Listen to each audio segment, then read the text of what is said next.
Warning: the following podcast contains irreverent humor, exceptionally nerdy opinions, potential cursing, and plenty of love for the prequels.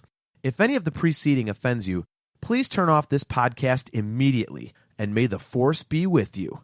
Why, you stuck-up, half-witted, scruffy-looking nerf herder! You can't use that word! Only we can use that word! It's time for the Jedi to end.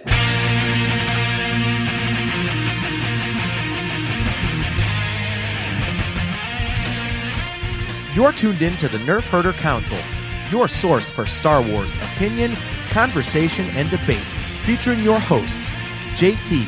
I mean, they killed his mother. What's he supposed to do? Send him a postcard? I wish you wouldn't have done that. AJ. Well, if you don't remember something you already saw, that does not count as a spoiler. That counts as you not paying attention. Steve. Sir, you have a parasol on your face. Please do not tell me what I should and should not like, sir. Thank you. It really was. On this episode of the Nerf Herder Council, we celebrate our 40th show by celebrating the 40th anniversary of Star Wars as we watch the movie that started it all, Episode 4, A New Hope, and we provide our commentary. This is the Nerf Herder Council.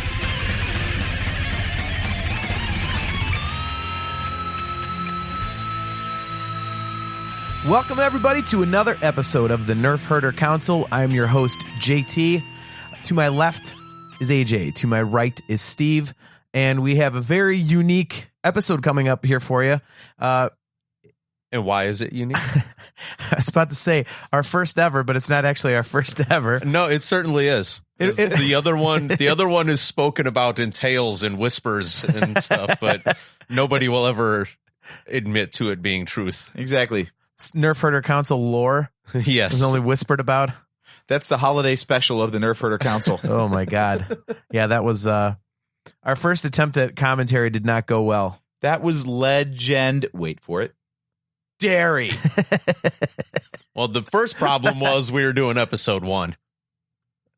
Well, we'll have to get to that one eventually. Yeah, very much. I'm not a prequel hater. I just like poking fun. Did you guys hear the awkward silence? You dropped episode 1 and both of us look at each other like, do we make a joke about this now or do we preserve our Star Wars fandom? Anybody listening is like, well, I can't wait to have that episode pop up because that'll be a week I take off of listening to the show.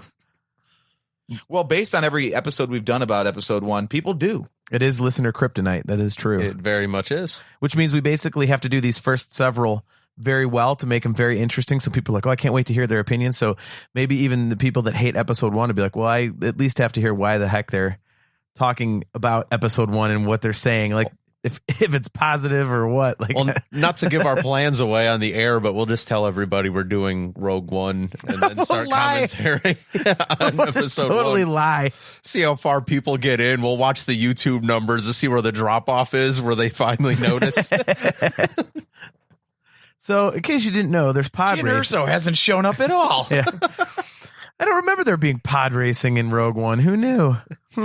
Interesting. Where's Watto at? They must have a deleted scene version. Wait a minute. That guy sounds kind of Asian, but that's not Chirrut Imwe. Chirrut wasn't in the very beginning of the movie. What the heck? So, anyways, what we're going to do tonight is an actual commentary track. So we're going to be playing episode 4. We figured with it being very recently the 40th anniversary of the release of the very first Star Wars film, A New Hope. Not technically true. I said very recently. It's the 39th anniversary. People always do this. It was like WrestleMania 25, the 25th anniversary of WrestleMania. Not really. Really? You're going to do that? After Celebration did 40 years, there's T-shirts everywhere saying the 40th anniversary. You're going to be the dick? No, it said 40 years. It didn't say 40th anniversary. Oh, shut up. It does say 40th. Okay, whatever. I just like being a pain in the ass. It's all I have to contribute. Such a tool.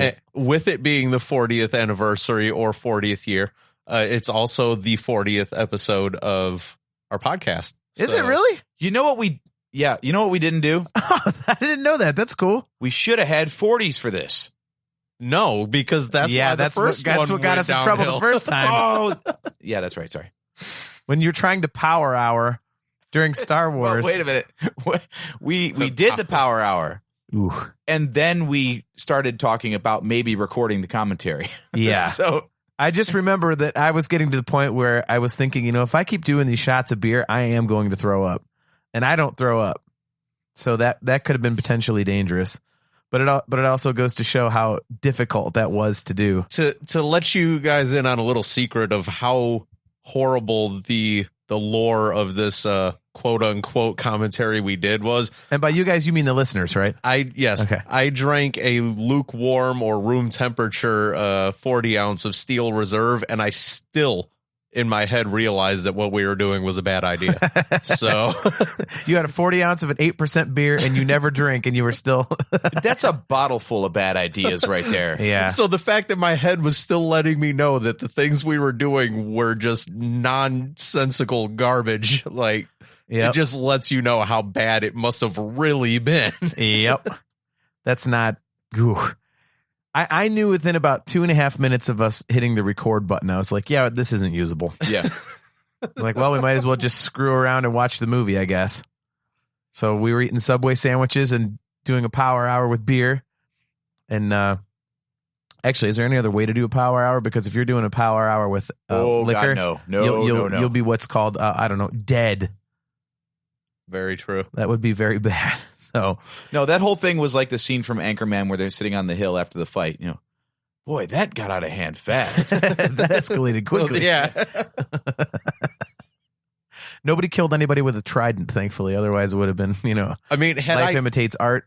Had I not deleted all that out of the computer just so we could never, have that thing see the light of day again, we could have aired everything that was good, but we would have had a 45 some odd second podcast go up on iTunes. I was hoping you weren't going to say minutes. I was like, if you think there's 45 minutes of usable stuff in there, you are sadly mistaken. Hey, welcome to the Nerf Herder.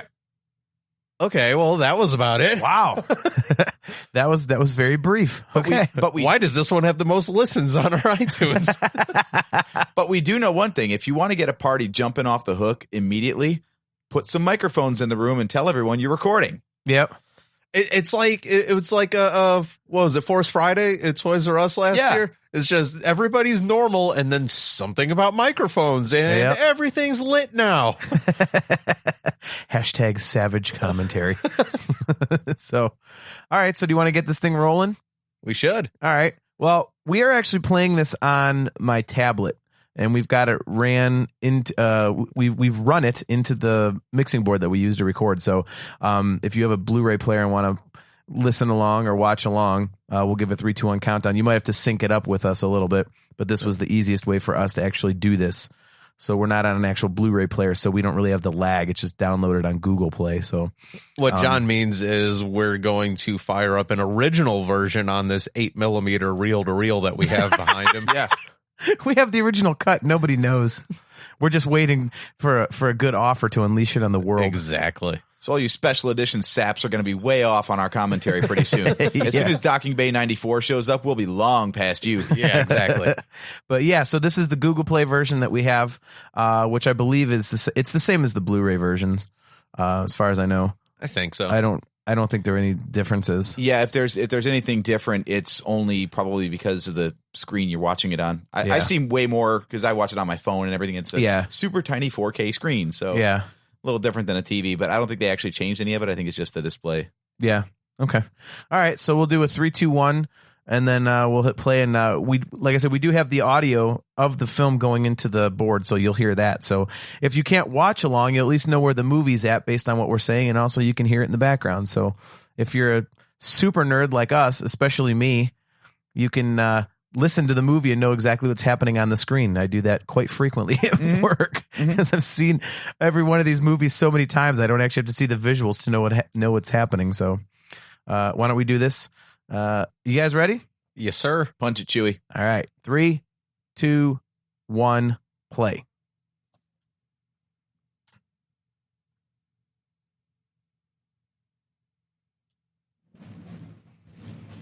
We got the 20th Century Fox with that ancient wasn't it like a 1950s recording of the 20th Century Fox jingle? Yeah. That thing really you can't clean up audio that old. I'm sorry. There's just not Pro Tools enough for that. I think it was recorded for Casablanca or something. Right. Listen how good this music comes in. It's the best one of all 7 movies. It just blasts in better than any of the rest of them. I think it's because it's got that brassy tinniness to it. Yeah, it does. The kind of crappy old recording really works to its favor in this one. Yeah, it does. The sound of it like coming off of a record player as opposed to digital. Right? You want a full sonic range? No, we're just going to give you tons of treble. Right? You know, I saw this movie first in theaters when I was 4 years old. And I still, the one thing that I can't remember is if they had inserted the crawl. Because they put it out in theaters like a month or two before Empire came out in 1980. And that's when I saw it. And I don't remember if they had the crawl. I think they did. I thought they always had the crawl. It just said Star Wars before Empire Strikes Back. Oh, that's right. It did. Never mind. Okay. Never mind. Yeah, the New Hope thing was added after. That's right. Yeah. The New Hope thing was, okay. Does anyone now, having watched so many seasons of the Clone Wars, see the opening crawl and instantly hear Tom Kane in their head? Like, I'm looking at this going like, Pursued by the Empire. Pursued by the sinister agents. Yeah. I shall not besmirch the good name of Tom Kane by trying to do my piss poor impression. So we knew what you were getting at. It's all right. This was my introduction to Star Wars. AJ, what was the first one you saw? Return of the Jedi. Okay, and Steve, what was yours? I think it was A New Hope. Okay. See, every time I watch this movie, I remember, I still remember the feelings I had seeing it as a little kid for the first time.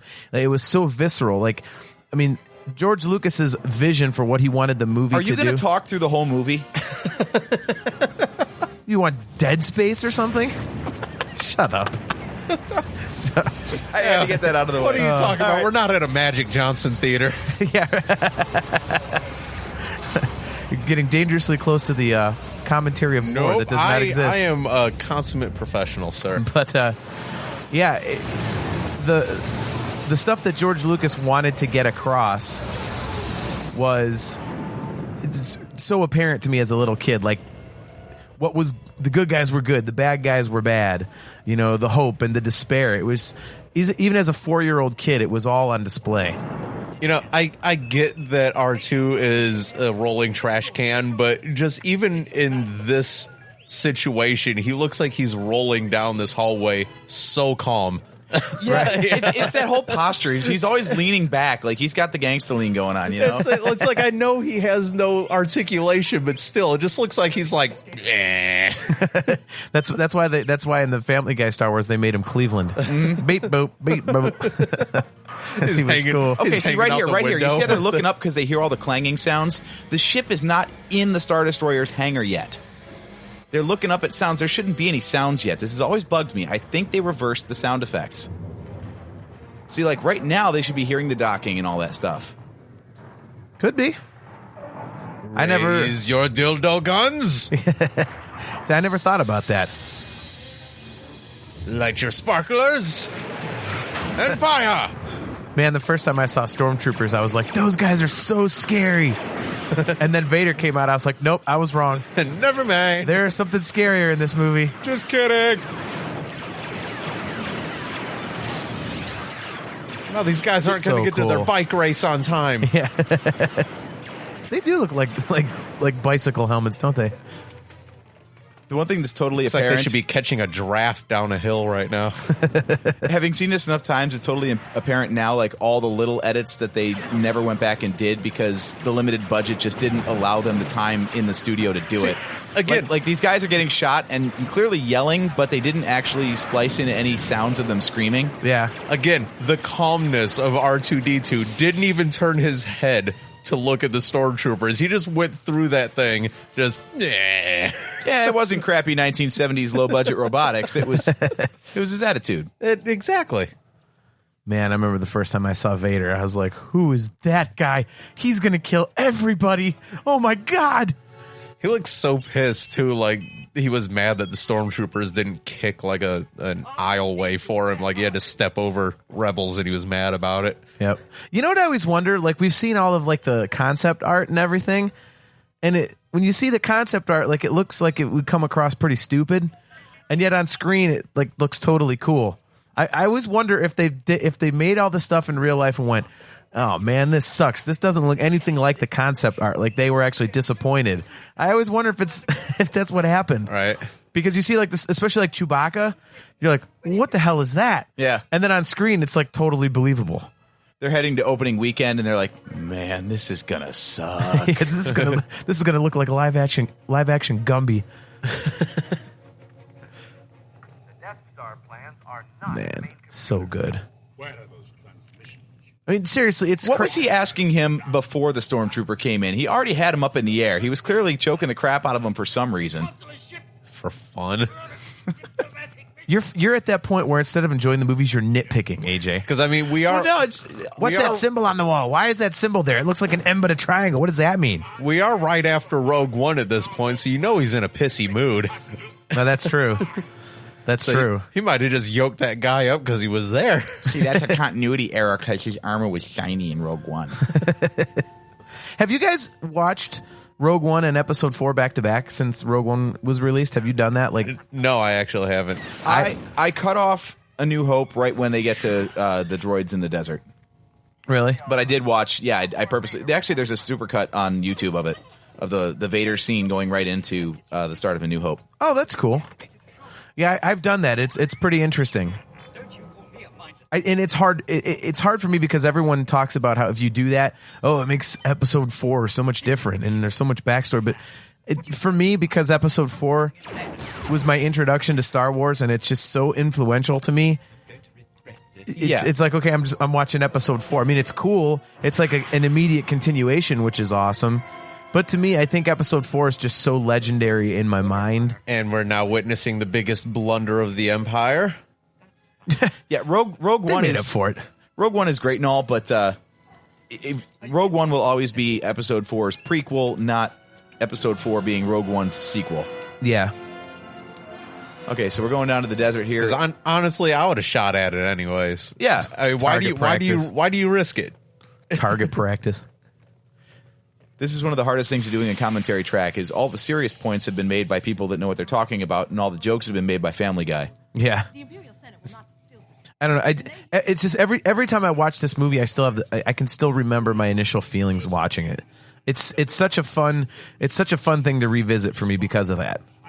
It just feels different than any of the other movies, because I mean, you're never going to get that back of the first time you ever see Star Wars, and you're introduced to these characters. Like, you know, I mean, even when I was 4 years old, I was like, "There's nobody cooler in the world than Han Solo."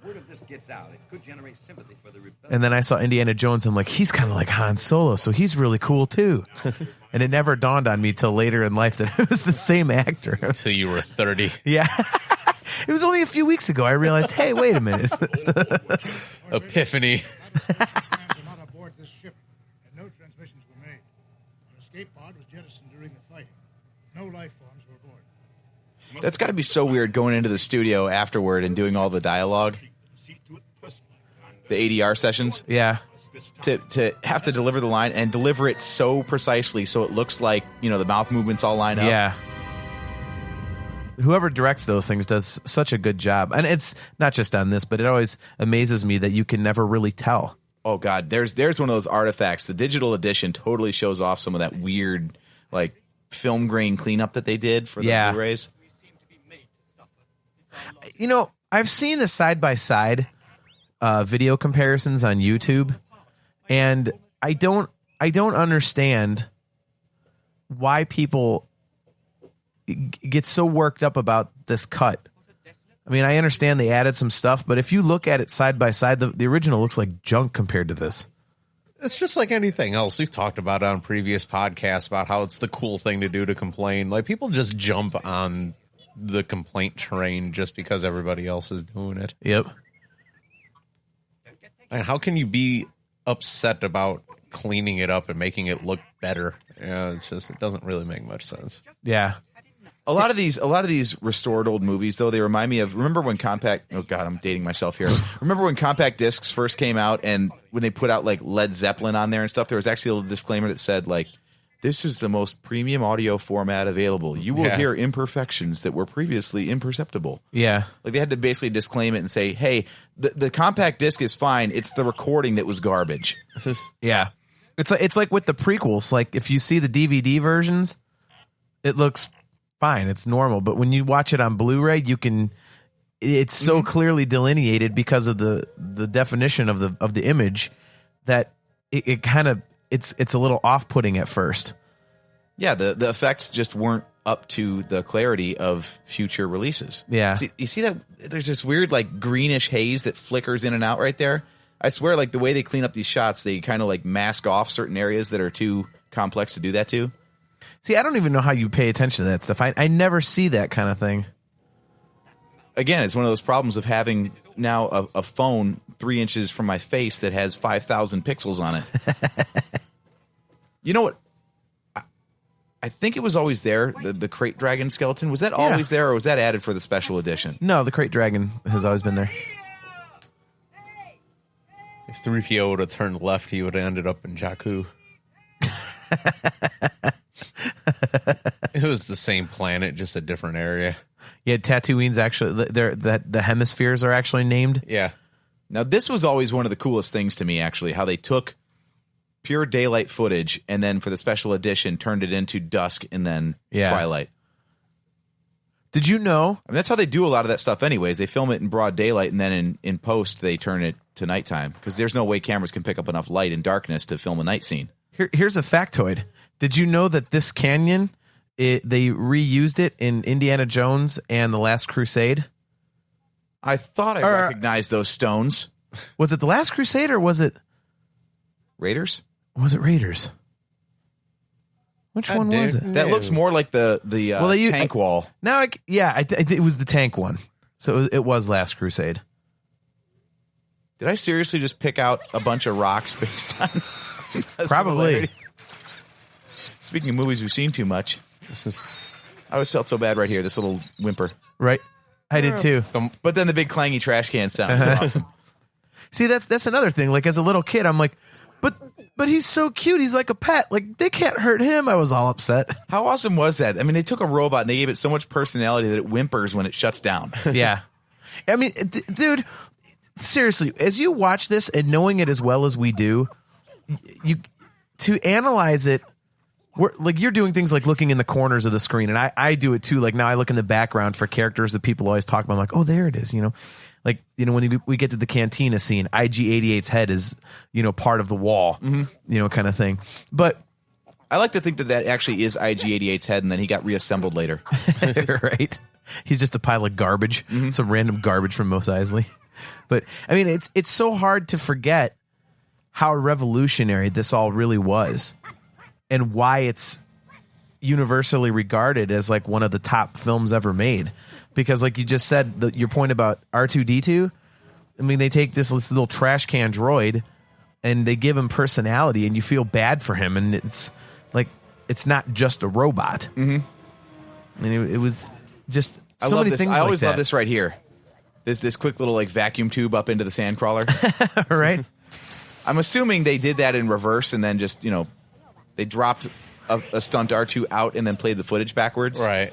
Because the way it just kind of goes, I'm like, that's kind of hilarious, actually. Well, they did it with the sand person, rocking the footage back and forth. Oh, that's how they do the shake back. I thought that was just an internet meme. No, no. When it comes up, I'll bring it up, but watch it closely and you can tell. That again, little details like that. Like he had that garbage on his head, and when he rocks forward and wakes up, it falls off. Yep. Oh, it's Johnny Five. Johnny Five is alive. Ah, the gonk droid. Who doesn't love a good gonk droid? Right? Wonder how many movies the gonk droid has actually appeared in. Wonder how many of our podcasts he's appeared in. That might be the first time we've mentioned a gonk droid, actually. This is the first. No, he's been in many because I use him for our editing noises a lot. Do you really? No kidding. I did not know that. He must be the unofficial Nerf Herder Council mascot by now. There it is. Him or Watto. Yeah. Yeah. That's a good. It's so cool, but these things being like miniatures, it doesn't even look like it. I still can't believe they had to redo this entire scene. I mean, this is all reshot. Mm-hmm. And people complain about that too for some reason. Well, they can't cut it out of the movie. If they couldn't find the footage, they had to do what they had to do. Isn't the gripe that they filmed it in Death Valley so the sky doesn't look to be the right color? I don't know. I just don't see it's like the scene has to be in there. So what do you want them to do? You're not just going to cut it out. That's it just goes to one of those black and white movies where it's just it just shows the paragraph on the screen, so you have to for filler. It's like with the old timey piano. Yeah. Stormtroopers are looking for droids.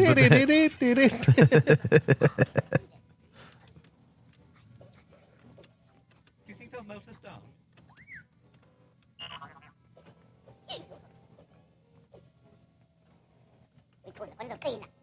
It's also kind of crazy that like the real action of the movie doesn't really happen for quite a while, and yet you're still very much engrossed in it and everything.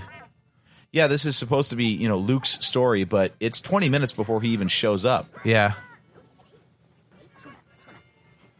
I mean, that's a testament to the storytelling, though. I mean, so much of this stuff we're pointing out, like how this doesn't hold up or that doesn't hold up, and we just don't care. Or the fact that our main hero is 20 minutes into the movie, and we just don't care. It doesn't feel like they should have got into that sooner. Yeah.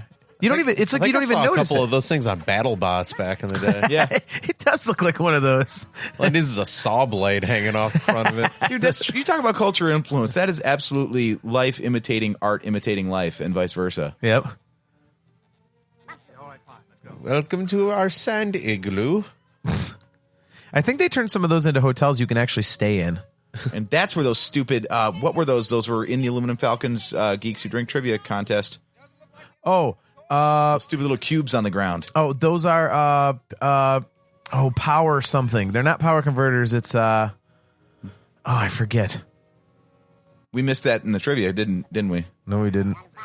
Oh, we. I can actually admit something that I cheated because I'm allowed to admit that because I heard 4 other teams admit that they did the same thing I did, which is go to take a piss and looked it up in Google. Well, it wouldn't be true Star Wars trivia if you didn't use a droid to win. That is true. What I really need is a droid who understands the binary language of moisture evaporators. Uncle Owen always came across as a major a-hole to me. Yep. Can you speak bocce? Can you play bocce? I was about to say, can you speak bocce? Yeah, throw to Paulina. Chuck the big ceramic ball at it. Whoever gets inside gets more points. Then we go for some gabagool, Some gabagool. Hey, quattro formaggi. Waste time with your friends when your chores are done. Now, come on, get to it. There must be one. There must be one boring ass planet though. If your highlight of the day is going to get some power converters. Well, I like the robot chicken one when he's where he's at the strip club. It's like Tashi Station presents the power converters. Oh yeah, he's chucking credits in. Here's something else I remember as a kid. I was like, well, they can't leave the cute blue robot behind. What a bummer. Uncle Owen. Yeah? This R2 unit has a bad motivator. Look. Hey, what are you trying to push on us? It's crazy to think of all the stuff that's not in this movie because if you've seen Empire of Dreams and the guys that cut it together talk about how basically what's on screen is the only usable parts of what was filmed. Everything else is complete and utter crap. And I actually have seen an original cut of the movie that was like close to 3 hours long. You wouldn't even believe what was filmed and left out. It looks terrible. I mean, knowing the you just mean the quality of the footage because it hasn't gone through post production, or everything. The scene is unusable. The scene's unusable. I mean, just visually, and there's no amount of polishing the turd that would have been, able to be done to get it to be usable. It was just atrocious looking, and just fake, and it's unbelievable. the convergence of circumstances that had to happen for this movie to come together the way that it did. I mean, that's why I like the backstory of stuff, like listening to commentary tracks on movies and documentaries all the time, because it's cool to see what something could have been or how they put it together. I mean, it's knowing stuff like that is crazy. Looks like 3PO ducked behind something to take a leak or something. He's just draining oil back there, and then he pops back up. I'm good. He's doing that age-old trick, like going behind the couch and, oh, look, I'll take the elevator. I'm walking up the stairs now.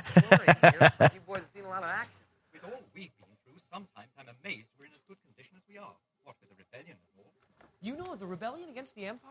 That's how we Did they go to Tashi Station? Yeah. Did they have power converters? You've been in many battles? So did you guys get like the little kid reaction to Luke Skywalker when you first saw this movie? Like, oh, he's the good guy and I love that guy. Did you get that? Not really, because I was older when I first saw it. So I guess I knew the backstory already without seeing it. Yeah, and with Return of the Jedi being my first one, even though I was, 4 years old? Yeah, 4 years old when that movie came out. I still don't remember gravitating to Luke in like he's my favorite sense. He was the most interesting to me in that one because he was, a full-fledged Jedi and he came in like a badass to Jabba's palace. Yeah. But it wasn't like, he's my hero, I want to be just like Luke. Just to pull an AJ here, shouldn't Leia have been a POV from the front of R2, not the same shot from down the hallway that we got earlier? Budgetary limitations, my friend. Budgetary limitations. It's a 3D hologram, so no, actually. I've seen 3D holograms. I've seen Tupac and Michael Jackson. They don't flicker like that. This is actually Google Cardboard. No, Luke, you're looking at it wrong. Here, put this cardboard box on your head. What this really is, though, this is the Star Wars equivalent of Facebook stalking. Like you see a thumbnail of some hot chick on like your friend's page and you click over just to see if they got a relationship status posted or something. Really? Like, he's like, who is she? She's beautiful. Like, dude. Luke's like, 3PO, get the hell out of here. R2, keep playing. Right. Like, yeah, the spank bank has been filled. He's recording. The recording basically says, hey, I'm about to die. Can you help me? And he's just like, hey, she's cute. Yeah. I'm about to be blown away by the Empire. Man, oh man, she is hot. What is under those robes? Yeah, right. That ass dough. I'm going to make her my bae. If I ever see her, I'm totally going to make out with her like she's my sister. There you go. Oh, where'd she go? I didn't finish. Guess I don't need these Kleenex anymore. Play it again, damn it. Come on, garbage can, play it. Yeah, from the beginning. Three-quarter. I don't like edging. I'm trying to finish. Man, oh man. Oh, to a dark place. Yeah, exactly. Oh my gosh. No, I don't think he likes you at all. I don't want your damn blue milk. I'm trying to do something in here.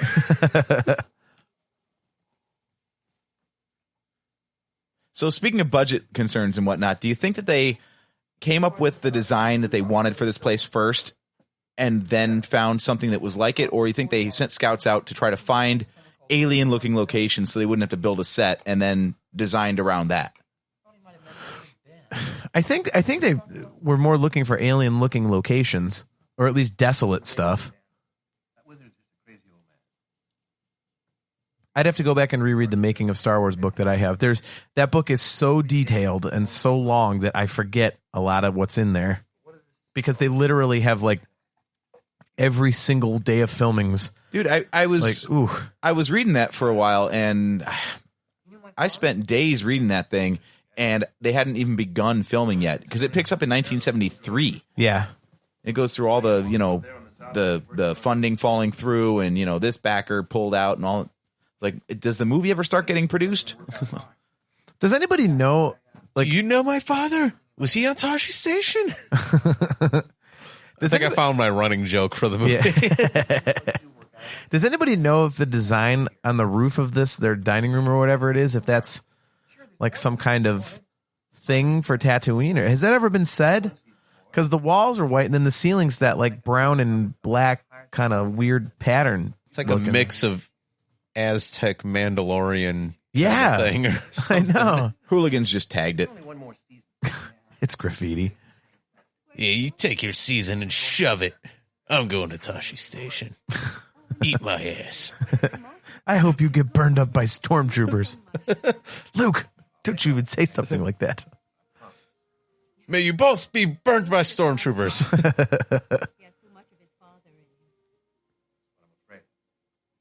That is what I'm afraid of. He's going to go kill kids now. That's one thing that I would be interested in knowing the backstory of, if it's not already out there. If it is, I apologize for saying something ignorant, but what does Uncle Owen know about Anakin to be able to say that he's like, oh, I'm afraid of, that's what I'm afraid of. How does he know that Anakin turned out to be the most evil SOB in the galaxy? Like, no, he doesn't know that. He just knows that Anakin ended up dead from the life that he led as a Jedi. Okay. And he was always going off on adventures, and Obi-Wan was involved with that. Okay. I'm sorry, but all I see right now is Family Guy. Ladies and gentlemen, John Williams. Right. Yeah. Now we got to finish this thing with Danny Elfman. Come on, guys, let's keep on topic. I have been trying so hard not to quote every joke I know from every scene. Yep. See, Luke was coming back to watch that hologram again. He's like, he was. He's like, it's dark out. Yep. I'm going to get some better quality. It's going to be nice and lit up in my room.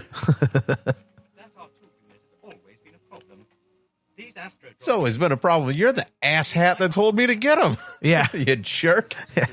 That is something. Yeah. He's like, he's in first class condition. I've worked with him before. And now that he bought him, 3PO's like, he's always been a pain in my ass. Like, yeah, that R2 is one A-class POS, isn't he?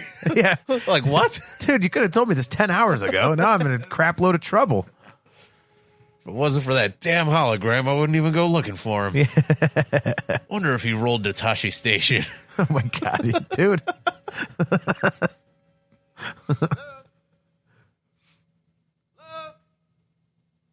One thing I've always wondered, because they harvest moisture, what do they do with it? Sell it as water, I would guess. Apparently she heats up lettuce and boils it there. It's just interesting to me. Take those two new droids with him? I think so. Well, you better have those units in the South Range repaired by midday, or they'll be hell to pay. Look, there's a droid on the dead ahead. Do you remember what the speeder looked like in the original cut, where they wiped? It was all orange underneath because they had to just literally just scrub the film itself, so you couldn't see the wheels of the car. Yeah, so you can see like the little bounce from it, from like the wheels and the little things that was actually running. Here with the Banthas, if you look closely, you can actually see the elephant feet. Yeah. Yeah, I was actually way older. Elephant. Yeah, I thought about that too. I was way older when I finally read that they actually used elephants. I was like, holy crap, like really? You could never get away with that today. Yeah, no way. In like 125 degree heat, let's take an elephant and just... Where do they even get an elephant? It's not like they just roamed the Tunisian desert. It's showbiz, man. Didn't they have to import an elephant from somewhere else in Africa where elephants actually live? Because that does not look like elephant territory. No, you would have to bring it in. You guys stay here. I'm going to take my 14-foot long rifle with me. And Jesus. That's another one of those stupid lines where he's like, the sand people are worse. Come on, let's go check it out. Oh, by the way, here. Surprise, hold on. Here. Watch when he does the thing. You can see how he rocks the footage back and forth when he puts it up over his head right here. Yeah. You can totally tell when he goes up and down. I always like see 3PO's fall right there. It looks like he's just laying down. Yeah. Okay, so now we got to have the discussion. New rock. Does it bug you? I never even noticed, really. Yeah, they added rocks because they thought he was too obviously exposed and could have been seen by the sand people. This is what I hate. It's coming in a minute. Wait for it. Yeah, that R2 beep.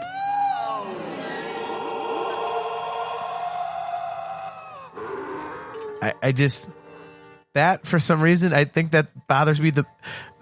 I've been on record on the show as saying that the special edition stuff doesn't bug me nearly as much as everybody else. that stupid crate dragon scream does. Because I'm always like, what the heck is that? What is this noise? That's not special edition. That's Blu-ray, my friend. I know, but whatever it is, they've changed that twice. The first one was actually a stock sound. You can hear that on I think a Jetsons and a Space Ghost cartoon. It was like an old Hanna-Barbera library sound effect. Yeah, they didn't need to do that like ridiculous scream thing. I'm like, what is that? And it sounds very obviously human, not animal. Yeah, more of that prequel Clone Wars stuff of him not noticing R2 there. Mm-hmm.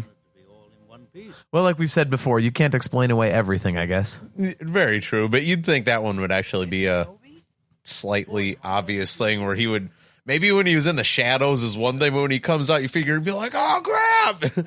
What's up, bro? How have you been? I was trying to get to Tashi Station.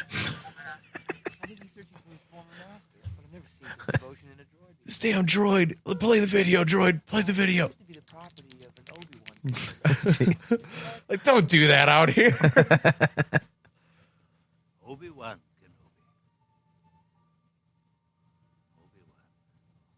It's pretty amazing how... Now, that's a name I've not heard since about 3 weeks ago when Darth Maul showed up. Yeah. That's why you need that Obi-Wan origin story. Or the standalone film, excuse me. It's amazing how much Ewan McGregor really does look like Alec Guinness when you really look at the pictures and stuff. Mm-hmm. Both white. Shut up. Facial hair. Brown robes.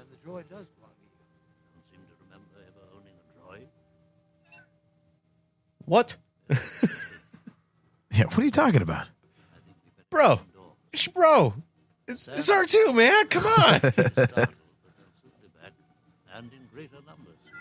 I've always said that if that's the one thing that they can't explain away, that's pretty damn good. Oh, we forgot to talk about the costumes. Okay. Here you go, buddy. I tried to find you a red one. Yeah. Maybe he should go look at Tashi Station. Oh. I don't think I can make it. You go on, Master. I love this. My arm fell off. I can't make it with these two perfectly good feet. Yeah. He does have sand all over him. He probably doesn't like sand. No. It gets everywhere. No, the costumes. Okay, so Obi-Wan and Uncle Owen are dressed very similarly, right? Yeah. I always thought that's because Obi-Wan was in disguise as an ordinary Tatooinean. You fought in the Clone Wars? Nice term. But, then through subsequent movies, and especially in the prequels, all the Jedi dress like Obi-Wan.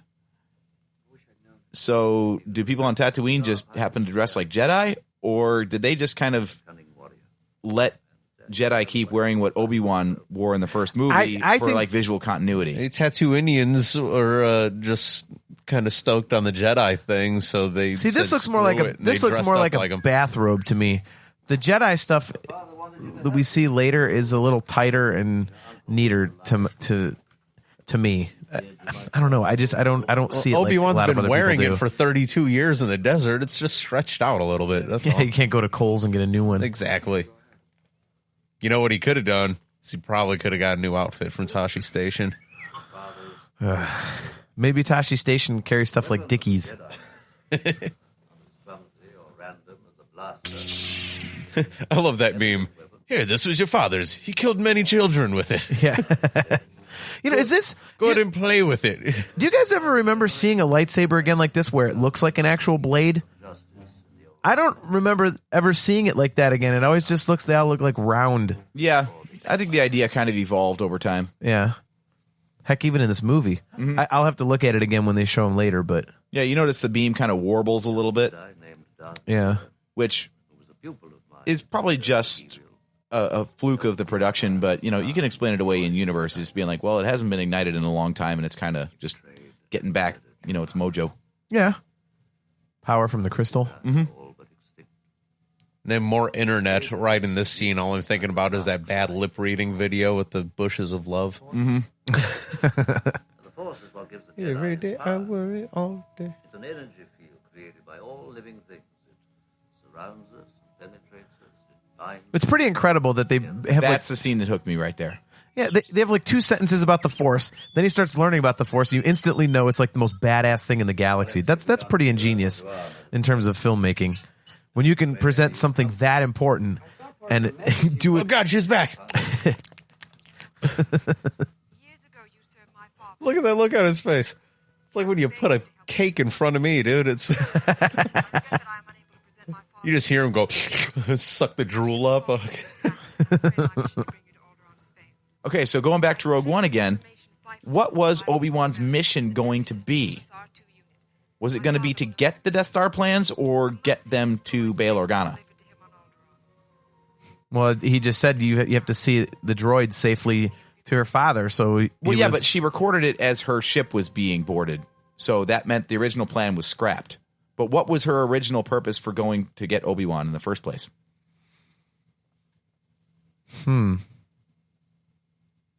Because isn't the line in Rogue One just, could your Jedi friend help? Yeah, that's a good question. I'd have to think about it. I mean, in the middle of watching this and trying to pay attention, that's a good question. Alderaan, we can't go there. I haven't even got to Tashi Station yet. I got to get these droids back by midday, or there's going to be hell to pay. That's what he should have said. It's not that I like the Empire. Just requote everything that Uncle Owen said. It's not that I don't want to help her. It's just that you're really old. I met you 5 minutes ago, and you're asking me to travel to another planet with you, dude. You're a little pushy, Obi-Wan. I got something I could force on that girl in that hologram. You know what? Let's go. Or Tashi Station. I can take you as far as Tashi Station. You must do what you feel is right. That was Anchorhead. He's not even making eye contact. Like, what a dick move. He's like, yeah, do whatever you want, man. I wasn't asking you for help or anything. Whatever, bro. Kill everybody. Don't help an old man. Dangerous to your Starfleet, Commander, not to this battle station. Oh, snap. There's General Tag. I now know that thanks to your... And Chef Boyardee. Just received word that the What? Emperor has dissolved the council. No, that's Chef Last Boyardee. remnants of the old republic have been swept away. Impossible. How will the Emperor maintain control without the bureaucracy? The regional governors now have direct So good. He's dead. fear. Will keep the local systems in line. Fear of this battle station. Yeah, I will give Peter Cushing mad props for this scene, though. His performance is dead onto that CG character from Rogue One. They might find a weakness. Yeah. I don't know how they found an actor to portray that digital character so Guy Henry? well. Guy Henry, yeah. Attack made by the rebels against this station would be a useless gesture. No, he was making a joke, John. What? Other way around, I was saying that Peter Cushing You know, was... Rogue One is before this in the movie Sorry. now, so yeah. Don't be too proud of this technological terror you've constructed. The ability to destroy a planet is insignificant next to the power of the Force. Don't try to frighten us with your This scene changes so much for me now. devotion to that ancient religion has not helped you conjure up the stolen Because basically it's a bunch of people going around going, look at this battle station, look at this weapon we built. We're awesome. We're the best thing going in the galaxy. And Vader's like, hey, I remember the Force and all that stuff. All these guys are just... I'm still pretty good too, right, guys? All these guys are just flopping it out on the table and measuring them. Right. And Vader's just like, no. Look, I can choke you and walk the other way at the same time, sir. Shut up. Your argument's invalid. I've just still never understood how Vader becomes basically almost subservient to Tarkin. That's the one thing that's always confused me. Because Tarkin had a picture in his pocket of Anakin on the stripper pole with the apparently so with the hands behind him and Obi-Wan throwing money at him. These tracks are side by side. Sand people always ride single file to hide their numbers. These are the same Jawas that sold us R2 and 3PO. And these blast points, too accurate for them. The only time stormtroopers have ever been accurate was with the Jawa That's why I was Sandra. being quiet. I was waiting for him to get to the most inaccurate line. And, Plus, the whole thing is shredded and decimated. Where's the accuracy? It wasn't like a surgical strike, like we cut the fuel line. They're done for. Is that a Prince logo in the sand behind him? Oh, God. I've got to get to Tashi Station. I got Tashi Station. Is it still there? Jump in the weenie mobile.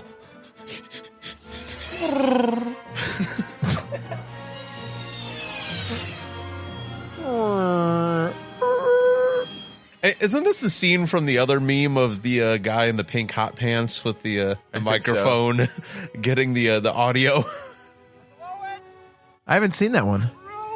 It says, like, when you watch Star Wars, just keep in mind during this dialogue that a guy in pink hot pants was holding the big boom mic and catching the audio. Boy, they got messed up, man. It's Jen Erso.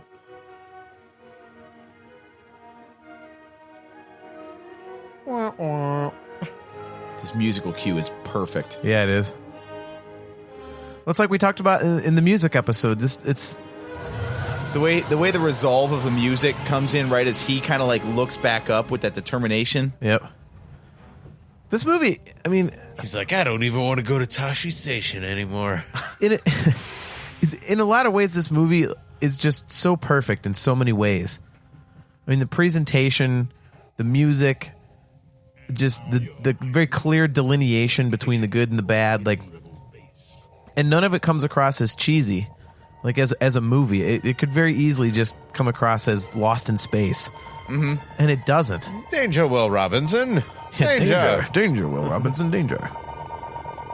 Good God, man, this is a flu shot. I said good data. It'd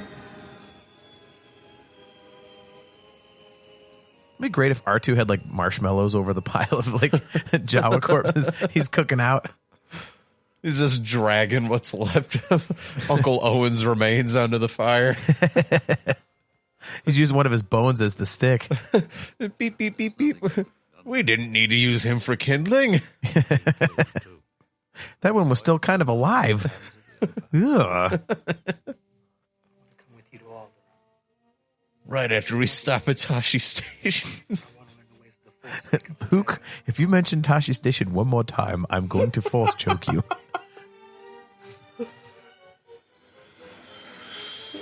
So you got 3PO riding, bitch. Right. I want to see the outtake where he just falls off. Right. He just hits a sand dune and bumps him off the back end.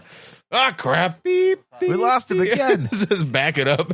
It's got a backup alarm on it. Or R2 just does it to be a smartass. So do you guys have a problem with the added graphics to this scene? Yes. Only because they suck. I don't mind the extra scene. I just don't like the 1997 CGI. It's definitely very episode 1. Yeah, it sticks out so badly. It has not aged well. Which is weird because the whole thing of doing digital effects is that you can go back and update them if you want. Because that thing rode like crap for the last 10 minutes, and now all of a sudden it's just gliding across the sand like it's brand new. Mm-hmm. So yeah, they could have made it, and now it's all lumpy again.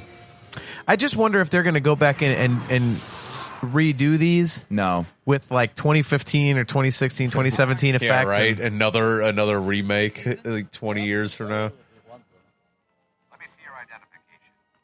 You don't need to see his identification. We don't need to see his identification. These aren't the droids. See, I don't mind the added graphics, but there is kind of an extreme amount of them. It was almost like a, hey, look what we can do now. Yeah. Move along.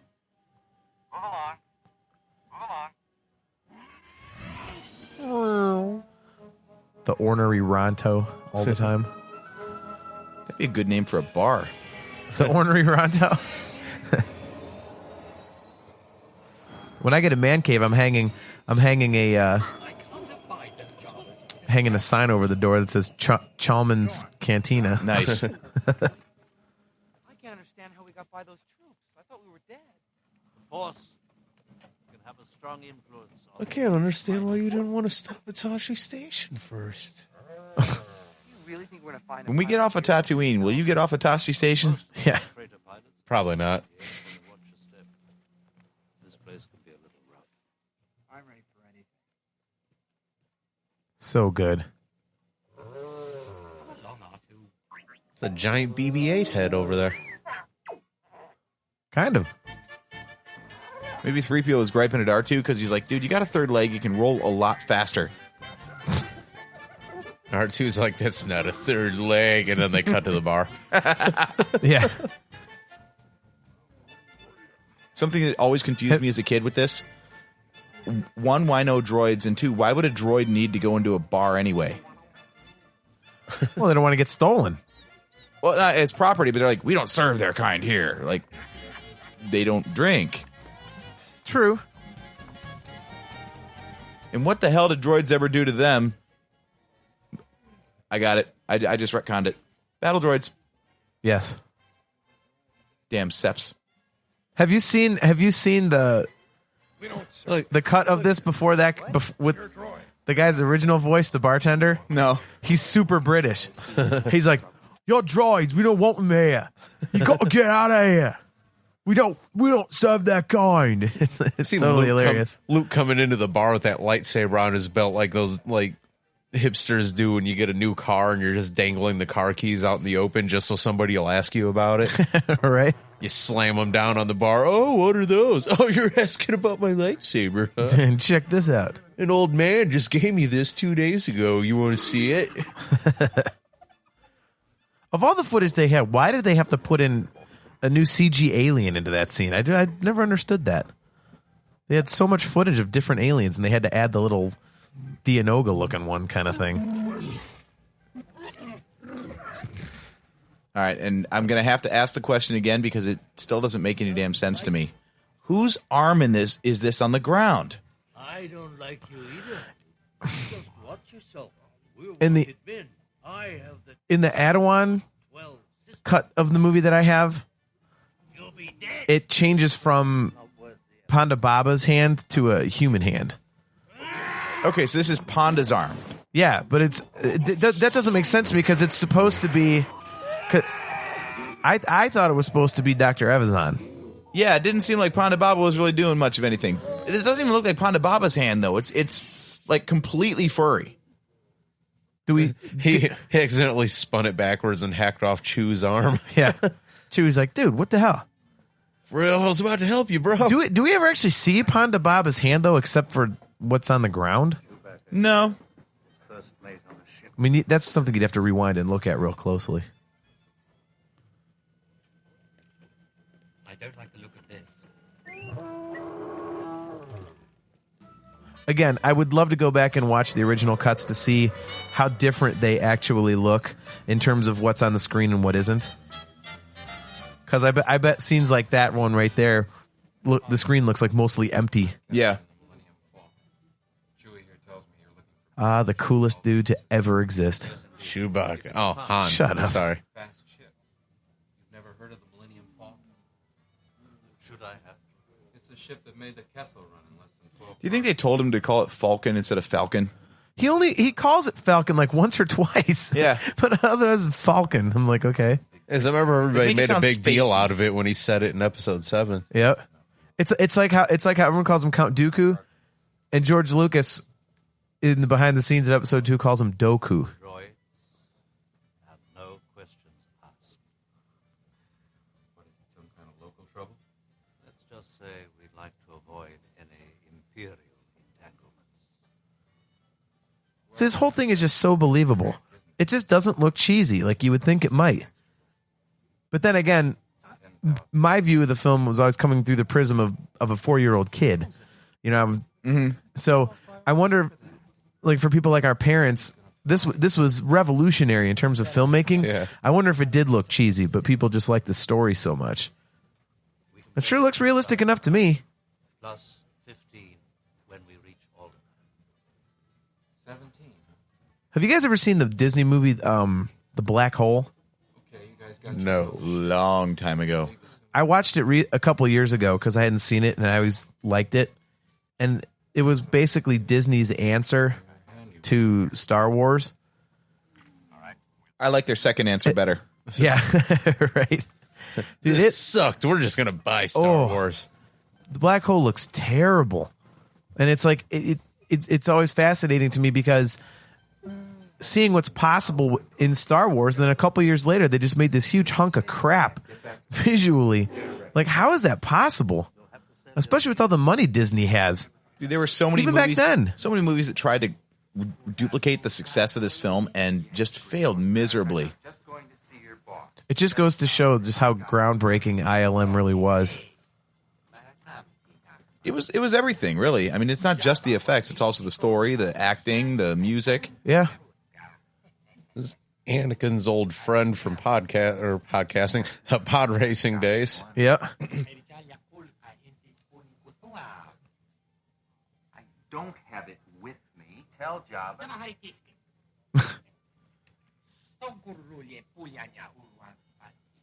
So cool. Even I get bored sometimes. Do you think I had a choice? I've always wondered why he doesn't shoot him just under the under the table. Mm-hmm. My dead body. Krista Cranko. See, in that cut, it looks like they're simultaneous. Yeah, that's what they moved it to. So it's closer to good, but not all the way. I love the way he's like sizzling. Yeah. And yet nobody else he shoots sizzles. Yeah. See, Han Solo's actually the nicer guy in this. Obi-Wan cuts off a dude's arm and is just like, yeah, whatever. Han Solo at least tosses him some money, be like, hey, I'm sorry, man. I still completely disagree with everybody that says that, Greedo shooting first or whatever, like, it totally changes the Han character. It does no such thing. Certain things I will argue forever till I'm blue in the face and will never give in on, and that's one of them. You're missing the trope.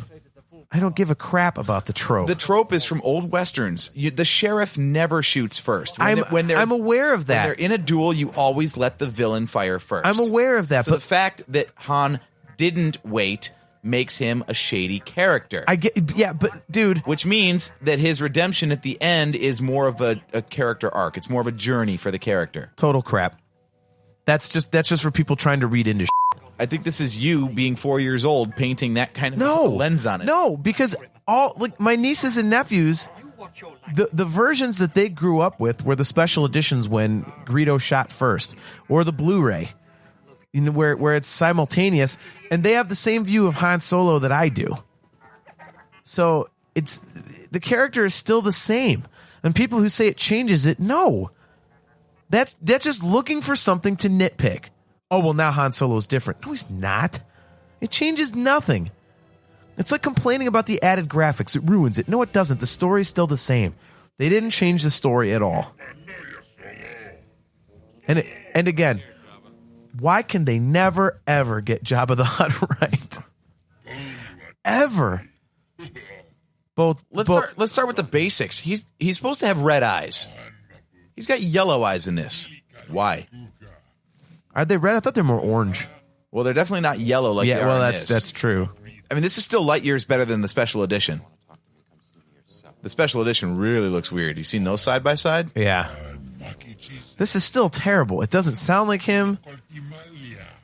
I mean, and correct me if I'm wrong, but maybe it's just because he was up on the stage or the dais or whatever in Return of the Jedi. But is it just me, or does he look like he's not big enough? They said that they did that on purpose because he gained weight or something. Right. They wanted to show that he had become immobile? so fat he couldn't move. Okay. So this is before he was quite that fat. Okay. I can understand that. And maybe the eyes thing is like as he ages, He's smoking out of that hookah too much and his eyes were just super bloodshot. Apparently so. He was stoned. Choda. You talk about changes that don't add anything to the movie. This entire scene, it was completely unnecessary. I really think they just put it in there to go, hey, Jabba was a thing, and so was Boba Fett early on in the, when he mentions, the price on my head and Empire and stuff like that. It's just a shoehorn. Yeah. I think they just wanted to add a scene to the special edition to show that there was something worth showing up for if you thought there was no reason to watch a 20-year-old movie.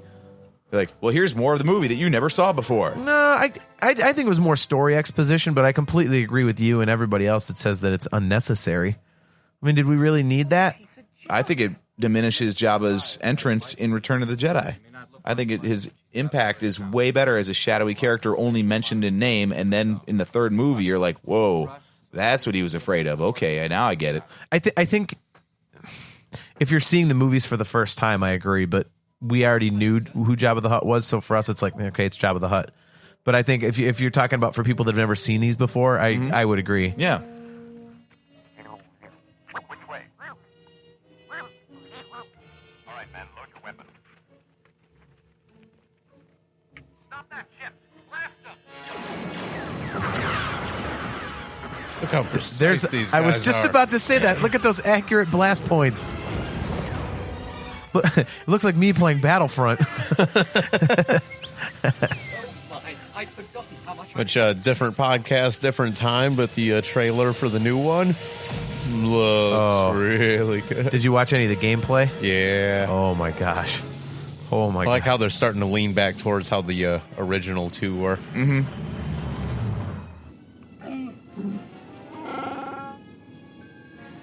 There's more show edit noises. Yep. Try and hold them off. Angle the deflector shield while I make the calculations for the jump to God, there's nothing cooler than the Millennium Falcon. Honestly. It's like this movie defined how I watched everything afterwards. Like in Star Wars, I was always waiting for Han Solo and the Millennium Falcon. And any other movies, if there's like a vehicle or a hero, I'm like, is it going to be as cool as Han Solo and the Millennium Falcon, though? Nothing. This is like the benchmark of cool for me.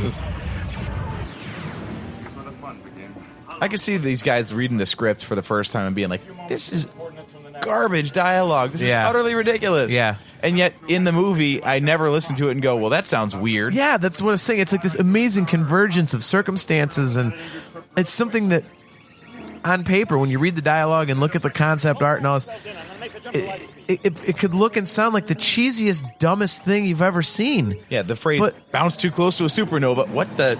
Yeah. Huh? Uh-huh. But it all works so well. It's incredible how it turned out.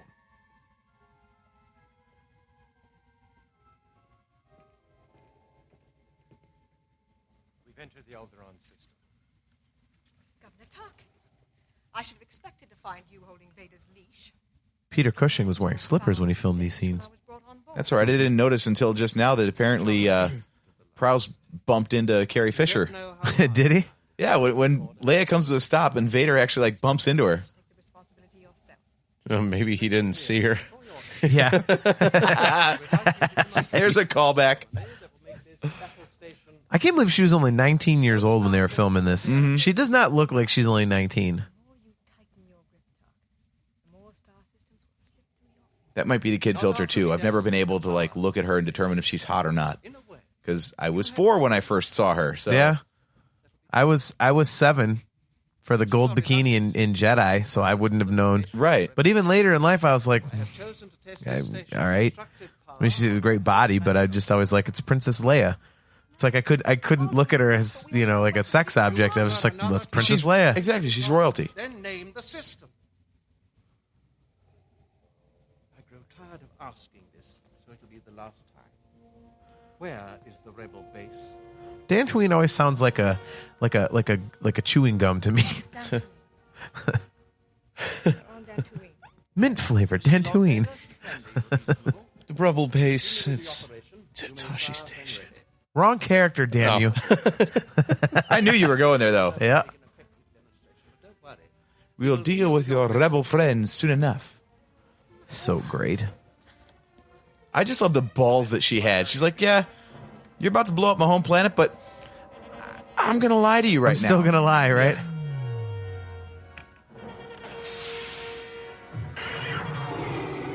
I love in Rogue One that they kept the boom, like you said, Steve. All right. When they set the Death Star off.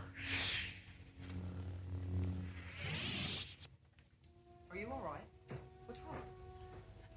I'm a freaking old man, boy. What the hell do you expect? My arthritis is killing me. I haven't run around this much in years. My knees have been blown out since the Clone Wars. He had to have double knee replacement surgery at some point while he was on Tatooine. Well, you can forget your troubles with those Imperial slugs. I told you I'd outrun them. I guess it kind of looks like a blade if you look at it quickly in that.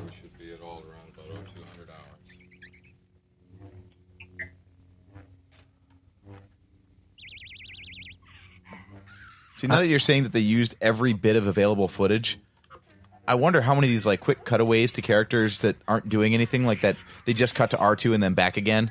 Like, they do. Did they need to just like extend it by like 3 seconds? Or like, where do we have? They had to do that sometimes. They said that in a lot of scenes, like they used up to literally the last frame, and the very next frame was the clap of the camera stop. So I mean, it was like just chewing gum and popsicle sticks throughout the whole thing. Damn straight.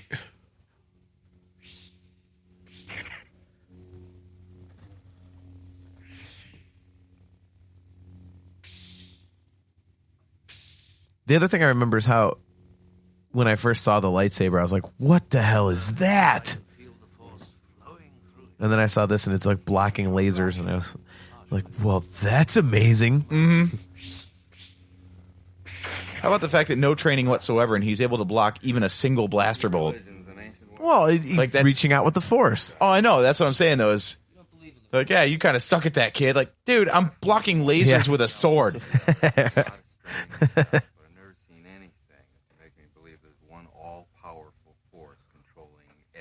See, this is going to be kind of cool to see in the Han Solo standalone movie, to see why, he's obviously in his mid-30s, or at least late 20s as a character. So how would he not know about the existence of the Jedi and the Force and all that stuff? He must. Well, actually, I wonder how they're going to retcon that, because he must come from a planet that the Clone Wars didn't reach. Yeah. Have they said whether or not Corellia was? I'm sure it's in a visual. In fact, I think it's in the Rogue One visual dictionary. It shows where it is in the galaxy. So I'm pretty sure it's well within range of where the clone. In fact, they built ships for the Clone Wars. There were shipyards there. Well, I guess we officially figured something out that they're going to have to tell in the Han Solo movie. Mm-hmm. So that's kind of cool. I'm still waiting for the Han Solo movie to explain what's actually going on. In my experience, because the whole thing, it's the solo Han Solo. No, you don't make a movie about a character. You make a movie about a series of events. What's the plot in which Han Solo happens to be involved? Yeah. I just wonder if it's going to be like a straight backstory, because they're going to show how he gets the Falcon and how he meets Chewbacca. We know that. Yes. Our scout ships have reached onto it. They found the remains of a rebel base, but they estimate that it has been deserted for some time. They are now conducting an extensive search of the surrounding systems. Man, Tarkin's one of those characters I wish they wouldn't have killed off. So you're starting to like Tarkin more. You never understood what the big deal was. Well, no, I mean, I like him. I mean, I don't see what some people make like a huge deal, but I just think it's a cool character that could have been, useful in further stories.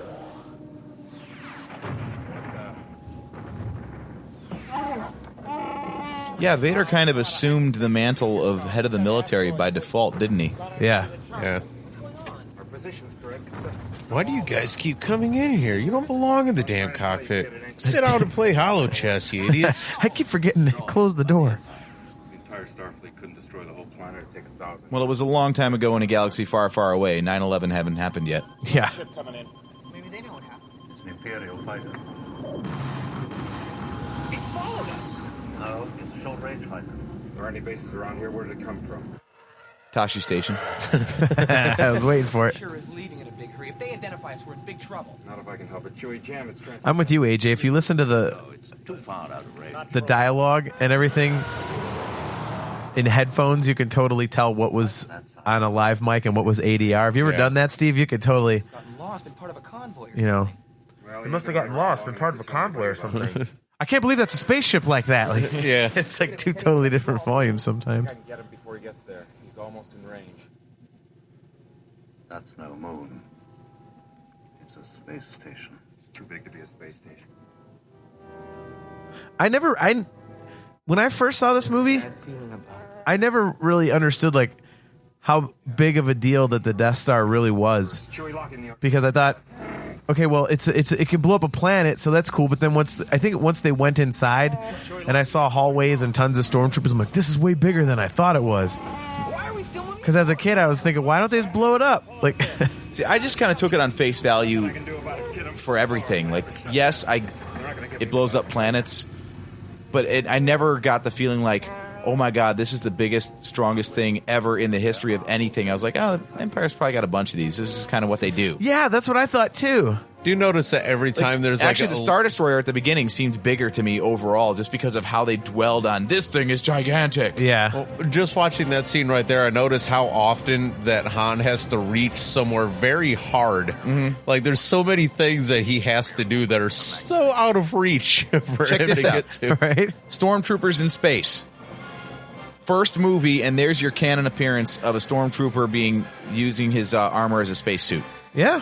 So anyone who wants to say in Rogue One that can't happen, very good point. I think they also had backpacks on, so the whole jet trooper thing. I did see the I know for a fact, because I was actually going to mention that when you brought it up, that the one had a backpack on. Okay, question: purpose of the mouse droids? Oh, of course they've written it in since then. What is it? To guide people. Oh, so they were. That's why they're looking at them when they're running. They're like, okay, where are we going? Follow the mouse droid. Oh, okay. So stormtroopers are just stupid, and they need that's like it's Empire Garmin for yeah, it really is to get to where they need to go in the Death Star. In Empire, they have drones instead of mouse droids. It's 1977 Google Maps, right? Did you find any droids? No, sir. Did you find any droids? I want every part of this ship checked. Yes, sir. Checking the floor. I feel like there's a girl and a black gentleman in there. Oh, wrong movie. Oops, that's 3 movies away. Yeah, Sorry. right. So do you think Obi-Wan was kind of like blocking the Force, like, you know how they can, so that Vader couldn't really sense much, like a Force shield around them? Yeah, because I mean that's been in some stuff where I don't know what the official explanation is now, but as we read in Plagueis, you can dive deeper in or farther out of the Force. Yeah, that's what I meant. So, I mean, in Legends they explain it away, but I don't know if any canon stuff now has addressed it.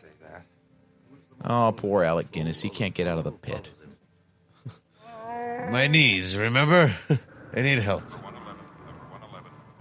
I still have to figure out if Alec Guinness actually enjoyed being in Star Wars or he didn't. I've heard both stories. And it's hard for me to believe that he would, if he didn't like being in it, why did he agree then to do Empire and then Jedi? If he hated Star Wars. Once you've seen the box office of the first one, you're good for the sequels. Yeah. It was 1977. He got that hot, like $60,000 paycheck. Yeah, ask Robert Downey Jr. why he keeps coming back as Iron Man. Yeah, but he actually enjoys that. Yeah, but he also said like 3 movies ago he wasn't sure if he was doing another one. Well, the money that he makes. Well,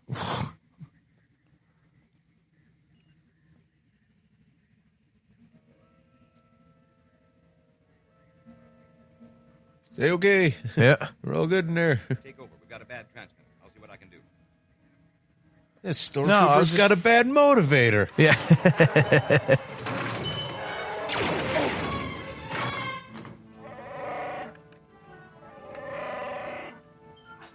I totally agree with. Just sold that like he was in the 1988 Royal Rumble. Yeah, very good reference. What were you gonna say, AJ? I totally agree with Luke in this scene. By the way, what you're supposed to be sneaking around and like you shoot somebody twice. Okay, that's kind of noisy. And then Chewbacca's just roaring his head off. Like, dude, shut up. STFU, man. Well, remember, because Greedo shot first, now Han Solo's just a wuss. See what I mean? The character's the same. That's a perfect example. He says he's found the main What? to the power beam that's holding He's running around like a complete desperado, shooting and making noise and everything. That's why when people say, "Well, when Greedo shoots first, that totally changes Han's character." No, it doesn't. Because the very next thing he does, he's acting like an a-hole and not being subtle at all. He's like, "F you, Death Star. I'm just gonna shoot stuff, and my big dog thing is gonna bellow everywhere. Like, hey, guess what? We're here, you bunch of tools. Kiss my ass."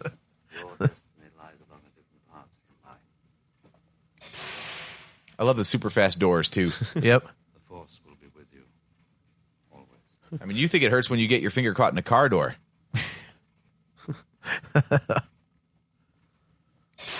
For safety's sake, I hope they all have those lasers like garage doors have. Right? Do you know what Peter Mayhew mouse droid rolling through there when a door's coming down? Do you know what Peter Mayhew was saying? The stormtroopers are so stupid that if the mouse droid goes through and the door shuts, that the stormtroopers will just slam into the wall and keep walking. Yeah. It's like lemmings. Yeah. Anyway, Peter Mayhew. Yeah. And that scene when he goes, yeah, you said it, Chewie. It's actually Peter Mayhew, the dialogue that he says, that old man's mad. And then they overdubbed it with the Chewbacca sounds.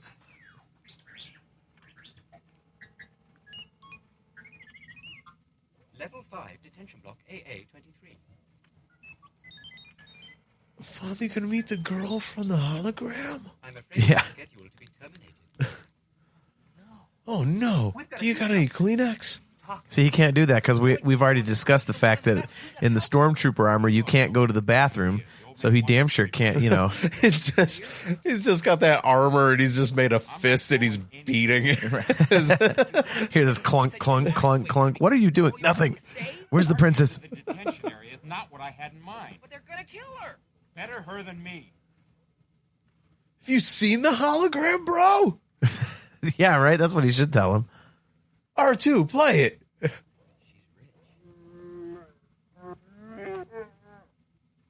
Chewie's like, wait a minute. Powerful. Listen, if you would rescue her, the reward would be... What? Well, more wealth than you can imagine.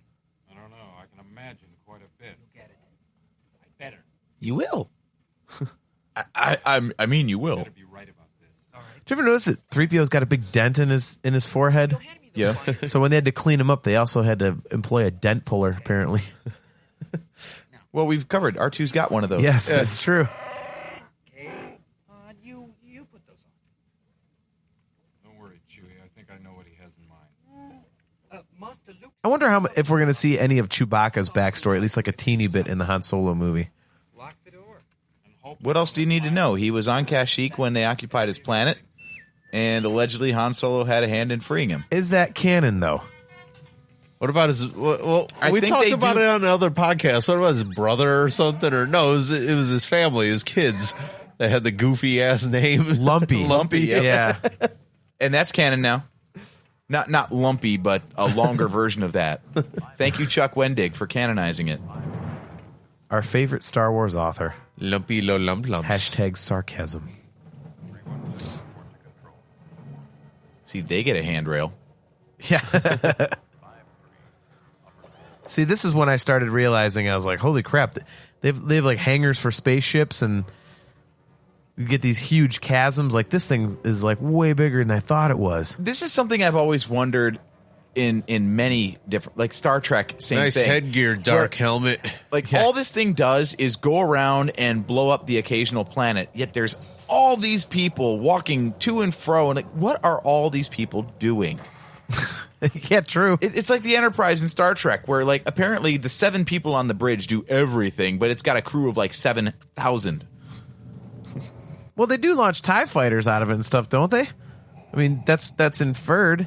Yeah. I mean, we see them launch TIE Yeah, fighters out of it. So exactly. apparently there's pilots, but, Yeah. all these officers and stuff, like, what's their job?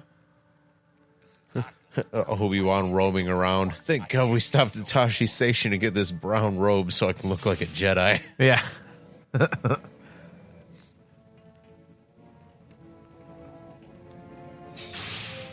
Yeah, there was such a sense of like peril, and they're screwed. Yeah. Throughout so much of this, you're like, how are they going to get out of this? There's nothing but Imperials everywhere. How is this possibly going to work?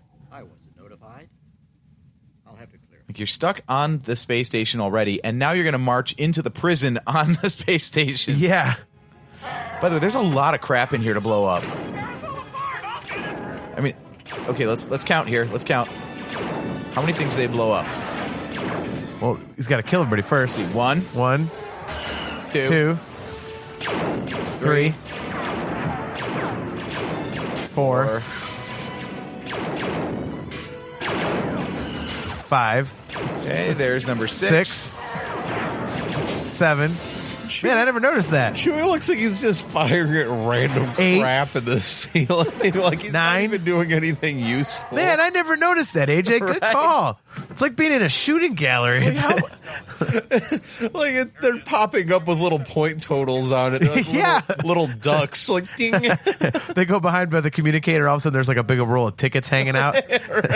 Sweet. I could go get like a pile of bazooka bubblegum with this. What's up with Kit from Knight Rider on the wall back there? Yeah. I can't do that, Michael. Negative. We have a reactor leak here. It's a negative, Ghost Rider. You can't buzz the tower. Yeah. Negative Ghost Rider. The Panter's full. I love that. 10. Yeah, I was about to say that. 10. There it was. There is no reason to blast that microphone at all, but damn it, Han Solo's going to do it. Exactly.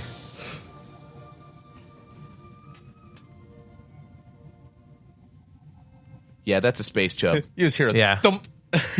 Blink. Oh, the uniform. I'm Luke Skywalker. I'm Luke Skywalker, and if you knew the things I did to your hologram, we're here to save you. Come on. That's one of those things, by the way. It's funny because you can tell that it was not automatic dialogue recording because when he says, I'm Luke Skywalker, I'm here to rescue you, hear the plastic clanking together. The last time I felt it was in the presence of my old master. Surely he must be dead by now. Don't underestimate the Force. The smell of mothballs is going through all the corridors of the Death Star. Vader was probably happy to see this thing get blown up. He's like, damn it, everybody around here just totally sells out the Force like it's nothing. Mm-hmm. Like, nobody believes me. Princess, put all sections on alert. Obi-Wan is here. The Force is with him. And a kid. And a dog thing. I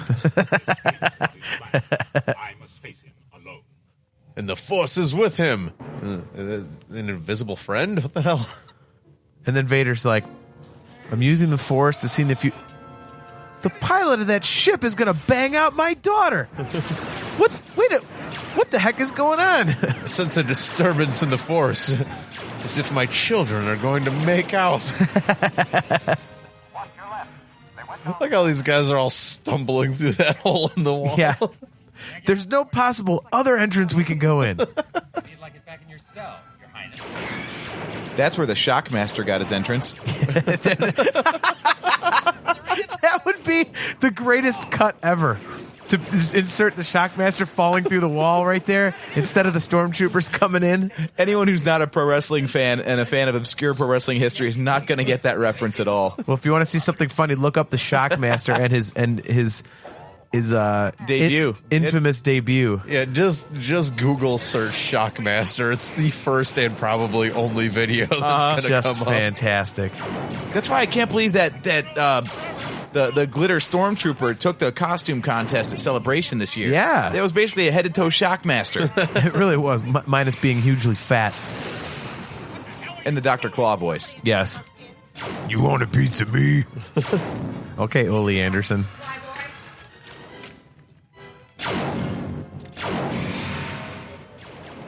Those blasters have no recoil. You think they'd be a little more accurate with those things.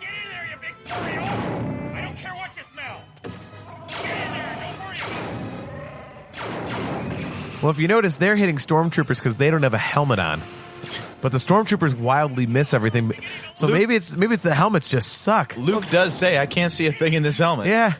Well, like you said, though, John, even if this is you in Battlefront, you're bound to blindly hit something sooner or later, for Christ's sake. You know, I think I just realized what I need to do in Battlefront. Instead of being like a scout trooper or a shadow trooper all the time, I need to just change to being a stormtrooper with my helmet off. Mm-hmm. Then I'll start hitting stuff in Battlefront. Exactly. It's the damn helmet. One of my favorite bits of trivia right here. Yep. Can't get the suit wet. Make sure Chewbacca's out of the water. What would they have done if he, like, slipped? Right? And falls in the water like, oh, boy, there goes a couple months. Yeah, someone go get a crap load of yak hair. God, can you imagine what that suit must have smelled like? Yak hair. All they do is cut the back piece off of one of the banthas from earlier and just make a new Chewbacca suit. Boy, Chewie got a lot shaggier. Shut up. Yeah. Something just moved past my leg. Just run some clippers over him, put a number 8 on that bad boy to shave it down. Yep. Something just moved past Luke's leg. No, Leia's dress just got wet. That's all. Yeah. They're wondering why Luke is just standing in waist deep right now, staring at Leia. This is the scene that I saw first in Star Wars. Because my parents read the movie times wrong. We came in during the trash compactor scene right as this was happening. This always confused me. I'm like, wait a minute. They're walking through this thing, but there's enough room for a creature to be in there and pull him underwater? Yeah, in the knee-deep water. Well, he is lying basically down. And it could be like an alligator with a death roll, probably just trying to drown him. I totally thought he said "goddamn" the first time I saw this movie, too. I did not hear guns jammed. Yeah. Wouldn't that be great? Boston, will you goddamn? That would be so much better. Then he comes back up. Blast this thing. Just a whole bunch of like random cursing as he comes up from under the water. Wouldn't you? That'd be great. Han's like, holy crap. All the anger going through Luke at that time. Hasn't even been to Tashi Station. Hasn't seen Leia naked. Yeah, it comes out in the form of just like a blue streak of epithets.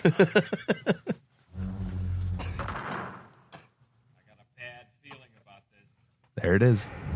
No, Luke said it first in the cockpit of the Falcon. Well, I meant that's the first time Han says it. Ah. For the reason you just mentioned. What do we get? Who throws away a perfectly good couch?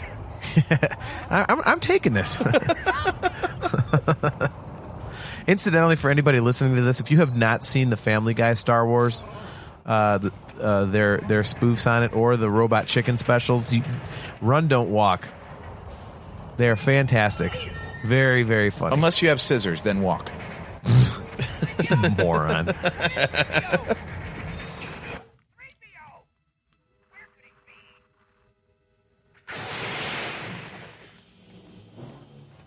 And hit the head. Doink. There he is.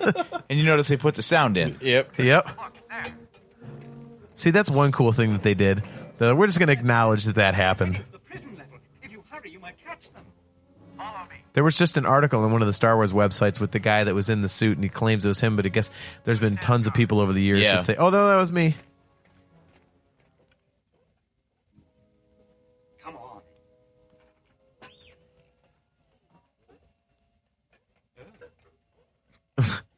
I forgot about that little. Oh my. It's George Takei.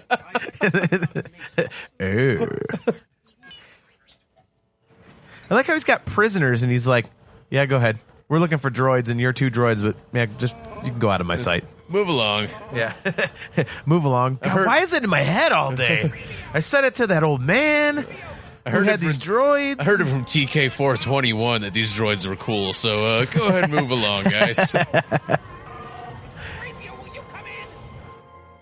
aren't here. Something must have happened to them. See if they've been captured. Hurry.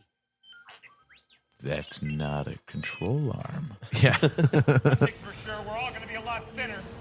It's R2's 4th arm. Get on top of it. I'm trying. That's what she said. Get on top of me. Wait, that's not the line. That's not what I said. What are you talking about? Where could they be? Those walls are moving in just a little too close, and Luke says, screw it, and he just goes full rapey in the trash compactor. Well, I'll be dead in a minute anyway. Not like anybody's going to catch me. 3PO turns it off, and he's like, just kidding. I was only joking. Thought it'd be kind of a funny way to go out, you know? Oh, so we're not gonna tell anybody outside this room about what happened, right, guys? Right? Princess, you ever heard the old Tatooine saying, discretion is the better part of valor? Hey, what happens with the Dianoga stays with the Dianoga. Right? So nobody can really understand that dog thing, right? He's not gonna say anything. I always knew that was a cheesy, stupid joke and laughed anyway. Yep. Where's my hook? Get back. Sir, not all creepy and rapey anymore. Here's my hug. See, that's what I thought that we were going to get trivia for. Like what 326, 3827, Right. whatever. Like the pressure maintenance hatch on whatever. Like I thought that's the kind of stuff. 326, 3827. You're going to have me singing that on stage. Apparently, I'm totally going to do that. It's like, what the heck is he singing? The top of that doorway showed that Obi-Wan's signal was good in that room. Unless I was The Wi-Fi. 4 green bars going up. That's actually what he's doing with this one. This isn't for the tractor beam. He's turning off the Wi-Fi so that no one can like tweet that he's there. We got to let everybody know that this old Jedi guy is here. Damn it. 3G? What the heck? Just avoid any more female advice. You got to be able to get at it. Well, let's get moving. Where you going? No, wait till here. You're right. I have seen this too many times because now I'm scratching my head. I'm like, okay, so you thought to save the belts, but you took off the disguises. Like, you'd probably get farther dressed as most of a stormtrooper than yourselves with a stormtrooper's belt. Yeah. I take orders from just one person, me. So one day he's still alive. Will somebody get this big walking carpet out of my way? There it is. No reward is worth this. She really was a bitch in this. Yeah, she was. In the beginning of the second, and like the first half of the second one too, in Empire. Wasn't until Han got captured when she finally admitted it. I love you. All right, force or no force, how the hell does Obi-Wan know what the hell he's doing in there? He's just hitting buttons and whatnot. He's just pulling levers and just destroying random planets as he's effing around with all that right there. It goes off again. That's what they don't show you. Like the Death Star, there's just like random lasers firing off into space. Like, what the heck is going on? Or it's like Meanwhile, on Tashi Station, here comes the laser. Or there's all I have bad news for you, Luke. There's all these different rooms in the Death Star where someone's just sitting there watching TV and the lights go out, go back on, lights go out. Like, what the hell? The channel just keeps changing on the TV. air conditioning's on, air conditioning's off, air conditioning's on, air conditioning's off. It's like trying to watch DirecTV during a thunderstorm. Exactly. Certainly has courage. Good do it to us if he gets himself killed. Come on. I love this scene. So great. Again, with the graphics, I don't mind it, but I think, why was there like 100 stormtroopers just standing there? Just milling about, yeah. Some of them, like most of them in the background, just in formation, and the other ones are just kind of chilling. Apparently, Han ran into the stormtrooper break room. Yeah, you're right. Even on lunch, they have to stand at attention. Speaking of standing at attention, Luke's been with Leia for quite a while now. Right? Well, if it lasts more than 4 hours. Well played. I think I just blasted it. They're coming through. Yeah. There's totally not, by the way. Just blasted something, This girl. is another one of those like totally out of sync statements. Like, they're coming through. No, they're not. There's nobody doing anything to you. See, I'm surprised you notice this stuff. It never crosses my mind. It's just, I just accept it because I get so lost in the story. Wilhelm scream. Yes. Here, hold this.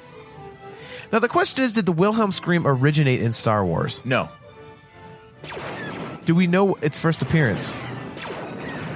Sometime back in the 60s, I think. That far? Yeah. Yeah. Wow. Was it in a Western or something? I think so. You ready for this, girl? Yeah. Da, da, da, da, da, da, da. Hey, I love that this was not a stunt person. And supposedly the harness was broken. Yeah. And supposedly the harness was broken. And Peter Diamond was the stunt coordinator. He lied to Mark Hamill. He's like, I'm not getting in that. It broke. He said, no, my pants ripped. So we made him do it on a broken harness. Just told him, hang on. Wow. Wow, dude. Kind of surprising. Oh my God. That dates this movie so much. Mm-hmm. Well, Luke was on some superhuman crap anyways because Leia just kissed him. This guy's... Yeah. He's ready to take down the whole damn empire by himself right now. He's got mad adrenaline flowing. So you heard him humming the Indiana Jones theme as he swung across that chasm. Obi-Wan means business. He put up his skulking hood. Skulking hood. Nice. Obi-Wan just comes around the corner like that dude in Dexter. Yeah. Surprise, motherfucker. Hey. I wish we could rewind this. Why? Vader's chest box wasn't lit up in that scene. Ah, the torso light bright burnt out. Mm-hmm. See, I'm sorry. People that complain about that in Rogue One, that is way too obvious of a detail to have been just missed. You know what, Vader? You don't want to screw with me. I just killed Darth Maul 2 weeks ago. Yeah. I'm lining up some Sith Lords. Your powers are weak, old man. You can't win, Darth. Not as weak as these nuts. This battle actually, I love this lightsaber battle more. I always thought it was kind of hokey before, but now it makes so much more sense after seeing Rogue One because it totally looks like Vader's just toying with Obi-Wan. Yeah. Like, Obi-Wan is legit trying his hardest to hold his own in this fight. Even he's stalling for time, too. Yeah. But it looks like he's having a much harder time with things, and it makes sense that he would. The first couple lightsaber strikes, since he did just kill Maul, he was kind of toying with Vader himself, and then things got a little too real. Yeah.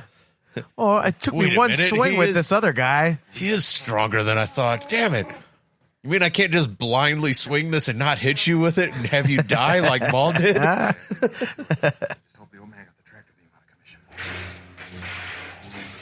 I'm surprised they didn't add a whole bunch of stormtroopers into that scene right there. Because they had them. They were in the docking bay, or at least around it. Or was that a different end of a different hallway? But no, the Falcon was in that scene with all the 100 stormtroopers, wasn't it? No. Okay, so it was a different room. I'm sure there's a schematic somewhere in a visual dictionary that would tell us exactly where the stuff relates. Yeah. I mean, there's stormtroopers. How many stormtroopers are there? However many you need. Exactly.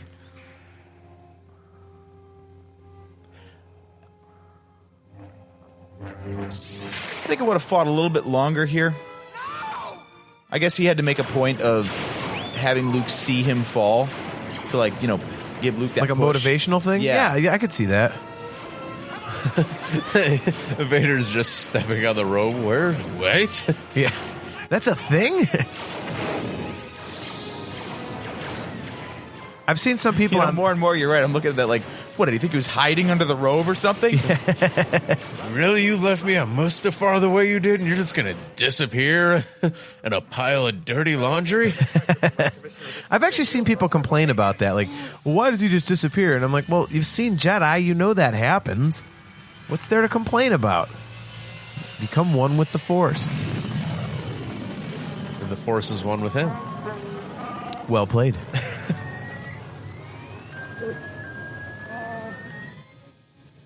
Not a single laser was fired, and they didn't find that strange. Well, Han Solo thought they escaped, and, had no guns. Tarkin let them escape per Vader's I know that master plan. That's what I'm saying. It didn't occur to these guys that, hey, that whole space station apparently didn't have a single laser turret on it. Huh. If you had just gone through that escape, would you sit there and be like, I wonder why they're not shooting at us? Or would you just be hauling ass to get out of there? No, yeah, but then when Han Solo then defends, that wasn't an easy escape. Yeah, it kind of was. Listen, Luke, I know you're pretty upset about that whole guy you met yesterday, but, I did kiss you. This is the drawback to the Family Guy specials, because the stuff that's goofy, that makes no sense, I never noticed before, and then someone points out, I'm like, damn it. That is stupid. You're upset about the old man. Well, my planet just got destroyed. Yeah. So there's that. Why don't you jump down in the video game turret and help us out, dummy? Well, I've also... We both got their old school Xbox headsets on with the one ear thingy on the side. Well, the Falcon's supposed to be a hunk of junk, so...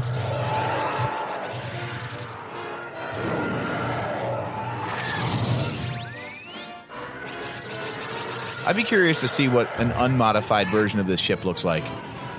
How much stuff did he actually do to it? Yeah.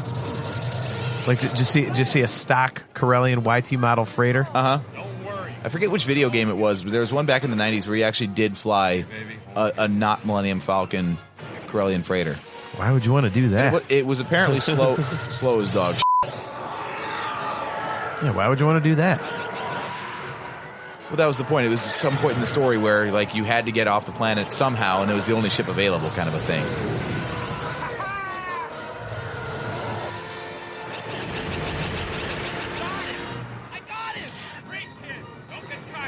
You know what I just noticed? In episode 7, when people are saying, well, why, look at the TIE fighters, they're shooting green lasers. I heard a lot of people say, like, that's supposed to be the color of the good guys. The TIE fighters in this one are shooting green lasers. Yeah, that's always been consistent. I never noticed it. I guess they're just drawing that from the fact that the lightsabers of the good guys are green, so... I just heard people, that was one of the things I read online. I was like, oh yeah, isn't that supposed to be like a good guy color? See, a lot of the stuff I don't... It's stuff that, you know, as a super nerd, you would think I would notice, but I'm just so into the movie and following along that it's like, I don't realize it.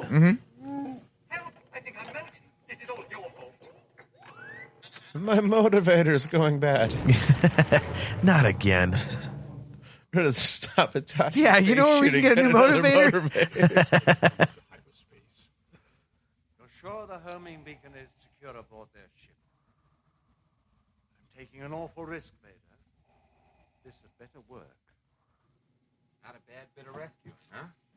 I love how he's got shooting gloves. He does. Battle gloves, right? Doesn't sound too hard. They let us go. The only Where are the dice? You know, fuzzy dice. For some reason, I think they're over the entryway. I can never see them. Everyone says you can always, like, they point out where they're at, and I can't ever find them. It drives me crazy. I only hope that when the data's analyzed, a weakness can be found. It's not over yet. It is for me, sister. Look, I ain't in this for your revolution, man. I'm not in it for you, princess. He's the coolest. Well paid. I'm in it for the money. Just giving this, like, super important princess the business. Like, F you. Where's my money? Get the hell off my ship. Your friend is quite a mercenary. I wonder if he really cares. This movie was made in the 30s. He would have made some wisecrack and like raised his hand to her. Man, keep it up. See, you're going to get the back of my hand. See? The old-timey mob voice. Man, see?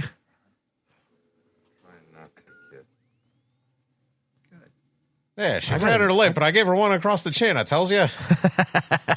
5-knuckle shuffle, see? What do you think?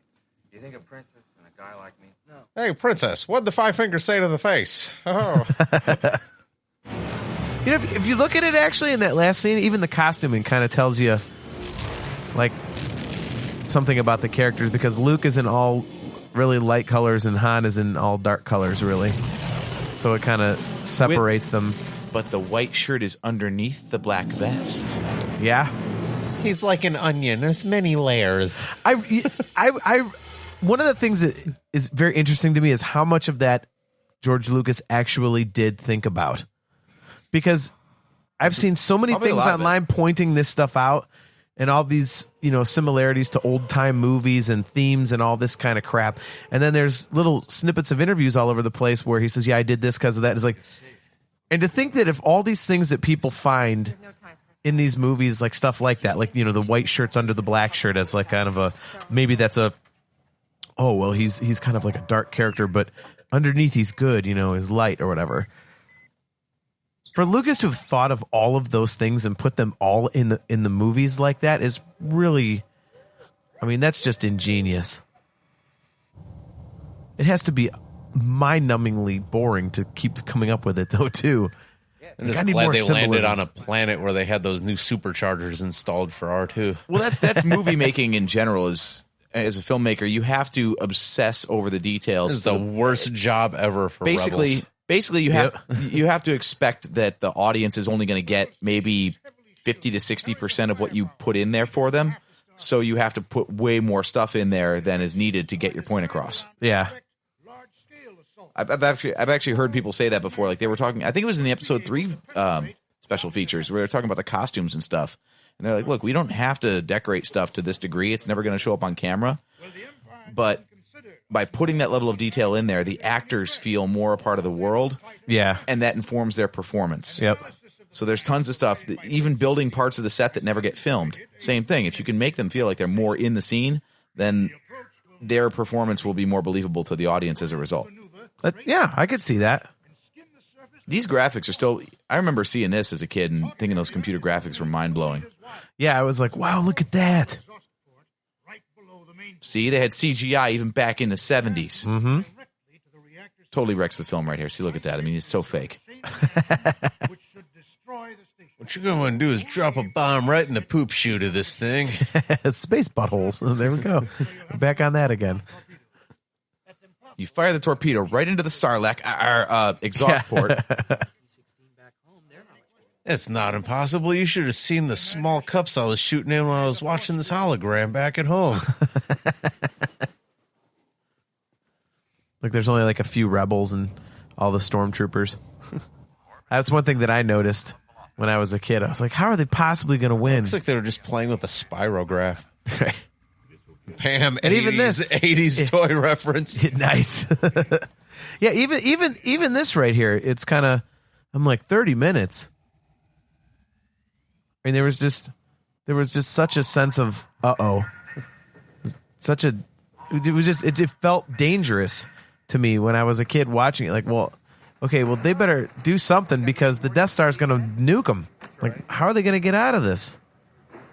This is always the break point in the movie for me where I'm like, I felt like once they got off the Death Star, that would have been a good ending point for a movie. If they had just cut it there, I don't know if like picking up at this for the next episode would have been good, but length of movie, amount of story told, I felt like that was actually a good concluding point for most films.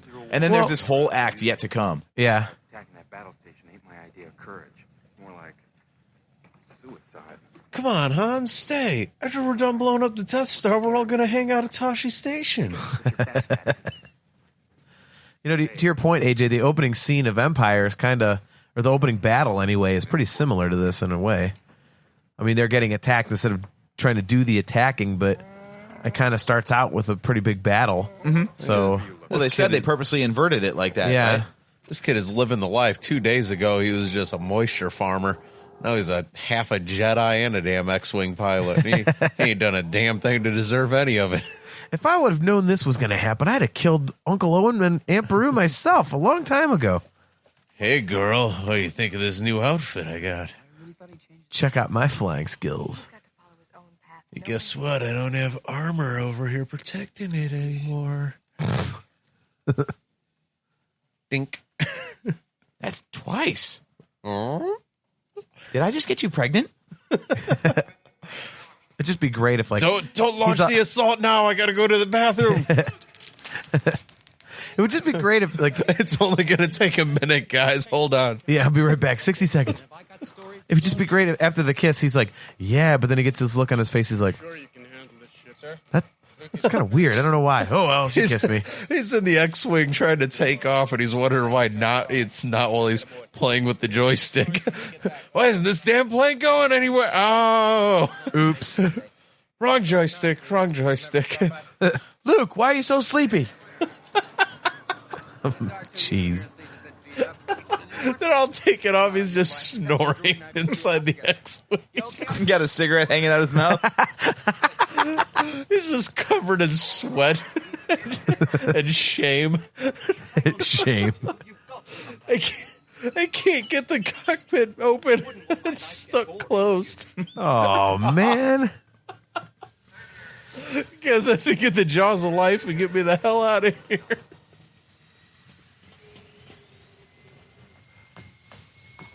They sure did a good job with cinematography in this scene because there was not a lot in this room. And they made partial sets and kind of made everything dark in the background, so you just assumed it was this giant hangar.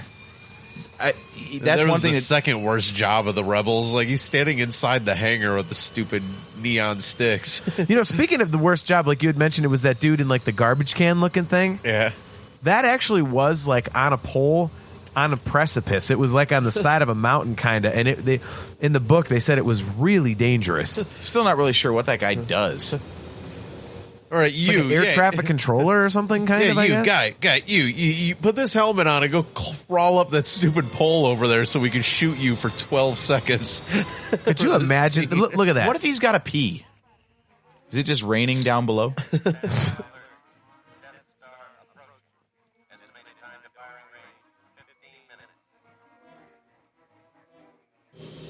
All right, so it took 15 minutes for Luke to get out of the bathroom after that kiss, apparently. People, that shot blew their minds when the special edition came out.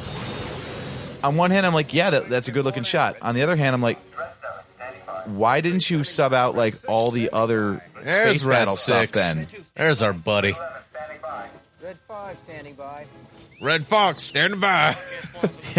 Simply Red standing by. Big Red standing by.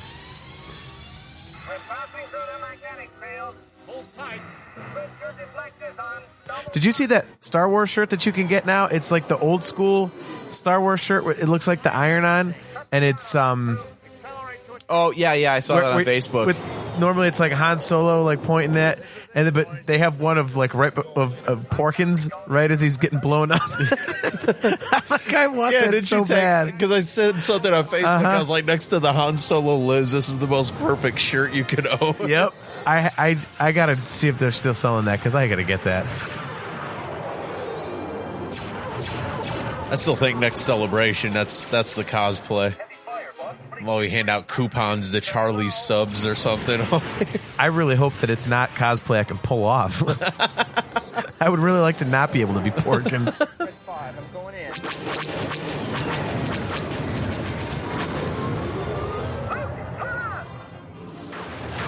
Are you all right? I got a little cook, but I'm okay. That was a great little moment right there. The fact that his first strafing run, he kind of screws it up and almost dies. Uh-huh. So everyone's like, how does he know how to fly an X-Wing? Well, he doesn't quite know it perfectly. Yep. And did you hear that guy right there? He says, we count 30 ships. And if you remember in the original, there wasn't that many on screen. So people complaining about added graphics, well, they just corrected some continuity there. Mm-hmm.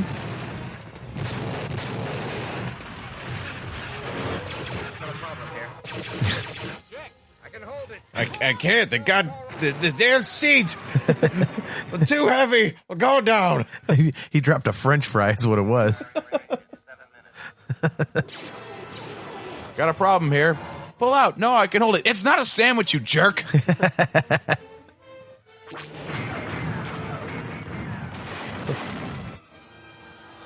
Got a problem here. I spilled my damn Fanta on the controls. Yeah. There's orange pop everywhere. It's all sticky.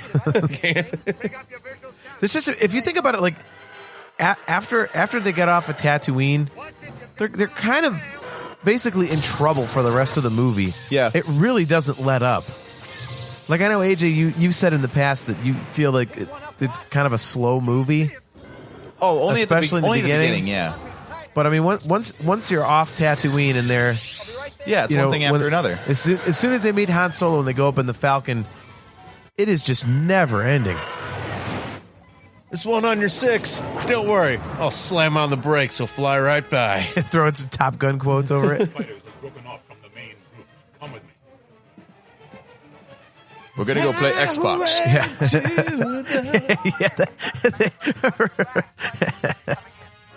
No, Luke, you could be my wingman. Shut up, Iceman.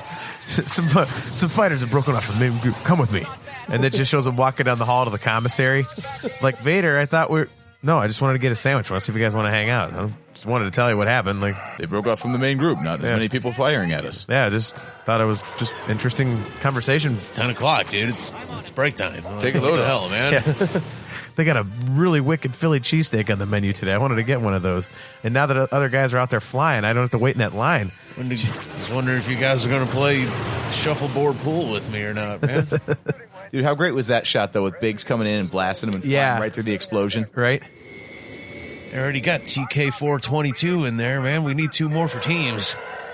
See, this just goes to show how little I was, like, just paying attention to stuff on screen. It took me forever to notice the Y-Wings in this movie. And I mean, like, years. Because I used to always think, oh, well, the first time I saw Y-Wings was in Return of the Jedi. And it was years and years later. I was like, holy crap, there are Y-Wings in this. How many guns do you think, Gold 5? Just it moves so quickly. Mm-hmm.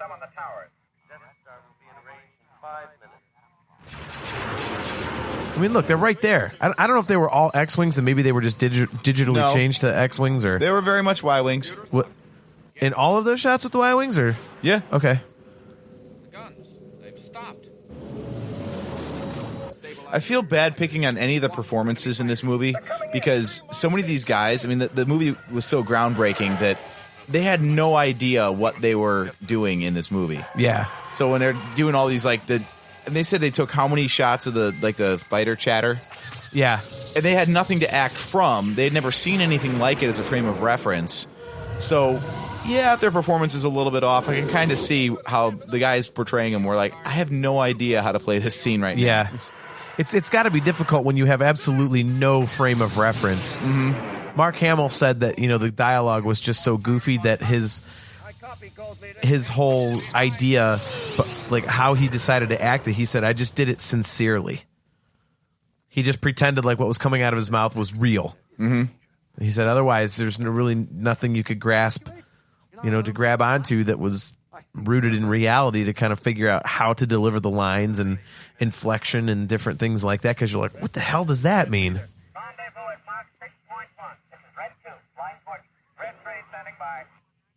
Red Leader, this is base 1. Red Leader, this is Purina 1. Yeah. Princess Leia taps that dude on the shoulder. Is like, by the way, Leia, not Leah. Leia. There's 3 of us left. Maverick, engage. Yeah, it's not good. It's not good. It's not good. Not good. I will fire when I'm goddamn good and ready. You got that? Maverick, get back here, Maverick. It's combine them. It's not good. Sorry, I can't. I've lost that love and feeling. I'm in range. Target's coming up. So did they have to skim the trench because the ray shields wouldn't allow a straight-on shot? Because it seems like the trench was way more dangerous than just flying straight at the hole. That would make sense. I mean, if we learned anything from Independence Day, you can fly right into the poop chute of these things and... Almost. Maybe there's like a... It's no good. It's no good. Maybe there's like a surface shield or something, so they had to get under it? That's what I'm wondering.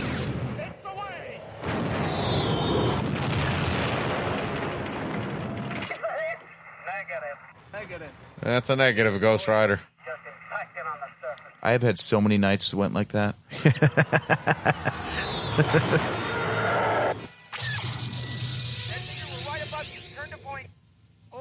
We'll cover for you. Hey there, I just lost my starboard engine. He picks up fighter lingo really fast, too. Yeah, he does. It's got to be the Force. Noble end. I love this. They make such great faces when they're going down. Perfect musical cue. Yeah, there's down like to me and you, Iceman. Yeah. There's like so much music in this, and then you don't even realize that there's none for several minutes under the space battle, and then all of a sudden it comes back in. See, I'm still seeing little details. Like when Wedge was on the screen, they must have passed a light source over because the shadows shifted in his cockpit. Yeah. Just that illusion of motion right there. Yep. In 1977, if anybody's going to save the day, it's going to be the dude with that mustache, that's for sure. The cool guy 77 mustache? Yeah. You kidding? Look at this Burt Reynolds mustache I got. Check me out, dude. I got a damn Hawaiian shirt on under this outfit, too. He's like Magnum P.I. Right? Then by the time Empire came out, he was just dressed up like Miami Vice. God, this stuff was so cool. As a little kid, how could you not just fall in love with this movie? Mm-hmm.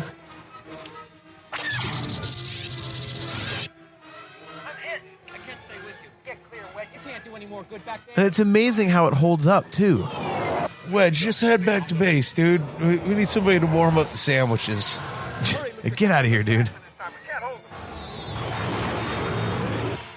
How much would it suck to be a wingman on this run, by the way? Because all you're doing is leaving your ass Your end cannon exposed. fodder. Yeah. Yeah. Oh, you're taking the lead? Great. Well, I guess I'm going to get my ass blown off. Thanks. My mustache! No. He was survived only by his mustache that was found in the trench later on. Yep. Hey, these guys had it easy, man. I remember this trench run from the video game. There were no, like, bars in the way or anything. Uh-huh. That was a pain. I forgot about that. See, Vader's so chill. He's dialing in satellite radio while he's flying, man. He's like, messing with his Bluetooth. There's 122 damn sports channels. I need Hair Nation for this one. Gotta pull up the Watch ESPN app. It's nothing but sports and country channels on this friggin' thing. I just wish I had a frame of reference to watch this movie compared to, like, other, like, it'd be interesting to look up what the main sci-fi movies of the previous few years were. Oh, this is coming off the heels like Buck Rogers. No, Buck Rogers was after this. That was like 1979. Yeah, I would just love to see it, just to compare it, because, I mean, it looks so good, and you're thinking, well, why? How come they can do this and nobody else could? I mean, there's got to be a first time for everything, but you know what I mean? Like, Rebel base in range. You may fire when ready. Fire when ready. Here comes the Steve's timpani. favorite. I love this. Steve's favorite sound effect. I just love how the entire thing looks like the board that you run like a television station off of. Yeah.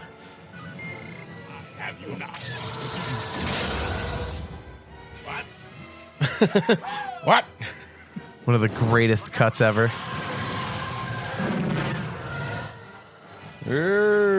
See, so technically Vader didn't lose it because of his own, goofiness. Mm-hmm. That other pilot moron ran into him.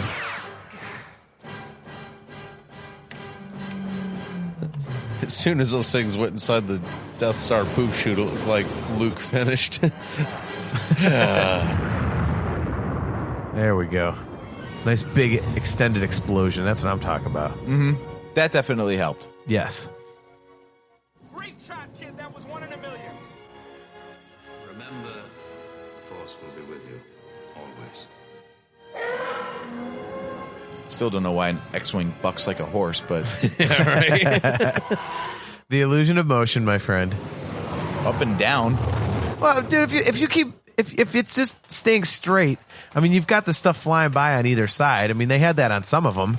And in fairness, I've never flown an X-Wing. Maybe that's how they go. It was just turbulence. It was space turbulence. It was that magnetic field.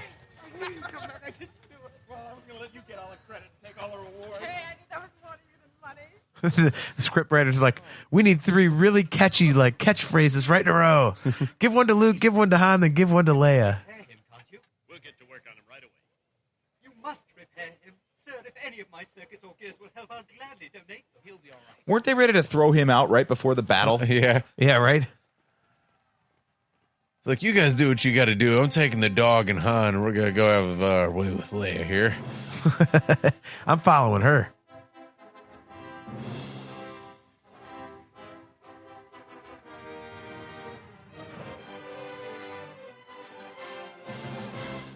Check out this sweet belt buckle I got from Tashi Station. He finally made it to Tashi Station. My wife wants to cosplay as this version of Leia. My mother-in-law is a seamstress, and she's going to make it for her. I keep telling her, you better grow out your hair for 2 years then.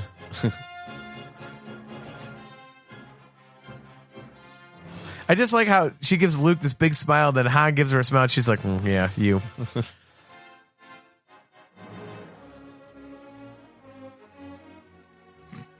Totally blows off the wink. Yep.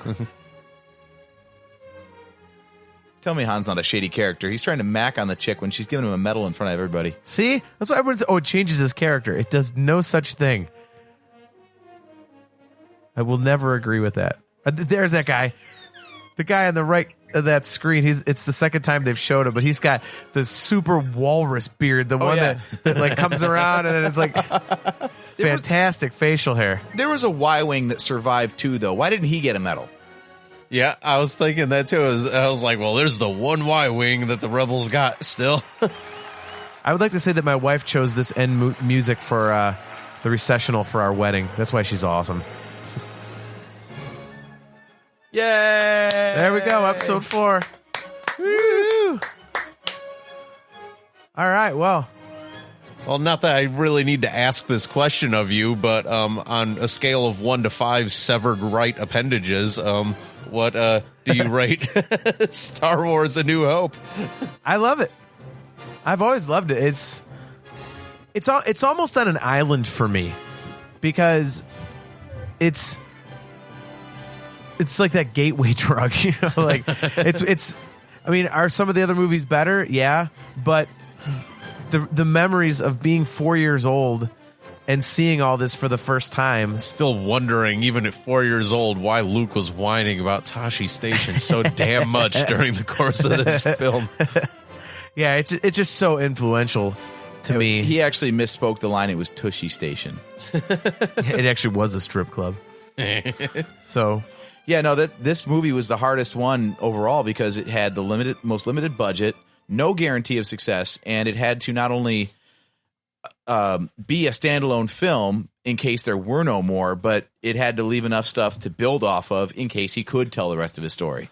Yeah, it was interesting in that respect because he wasn't sure what was coming afterwards. So it's like, how do we leave it open but still finish it? So that was kind of... It had to be a difficult challenge for him, I would assume. Yeah. So, well, all right, everybody, there's our first ever film commentary. So hopefully everybody dug it. Probably have to listen to that. It is the very first one. Yeah. The only one that's ever existed. The only one that has ever happened in the history of ever. Right? So what do you say for episode 80? We'll get around to Empire Strikes Back? Every 40th episode is a commentary. So... you can find us... everybody, every year and a half, we'll knock one out for you. Ooh, that's got to be trouble because they're putting out films faster than we're releasing commentaries then. Well, we'll also have if Disney has their way, they're going to be releasing them quicker than we do podcasts. Dude. Yeah, exactly. We're gonna have to be doing the show till we're like 80. So...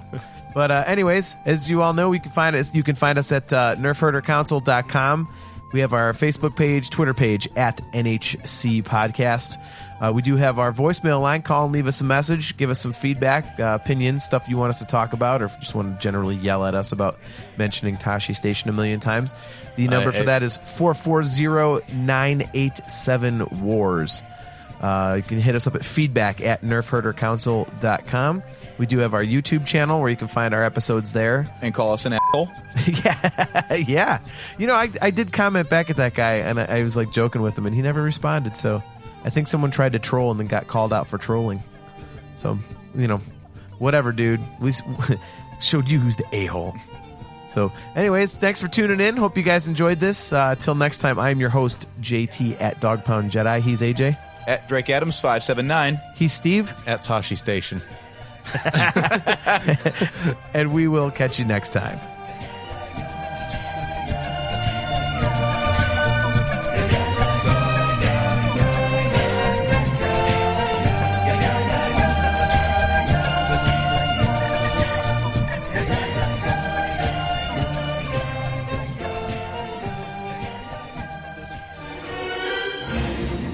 Bucket of bolts is never gonna get us past that blockade. This bucket's got a few surprises left in her. Plus, me and Chewie are on it. Ain't that right, Chewie? Hell yeah, you my nerf herder. You my nerf herder.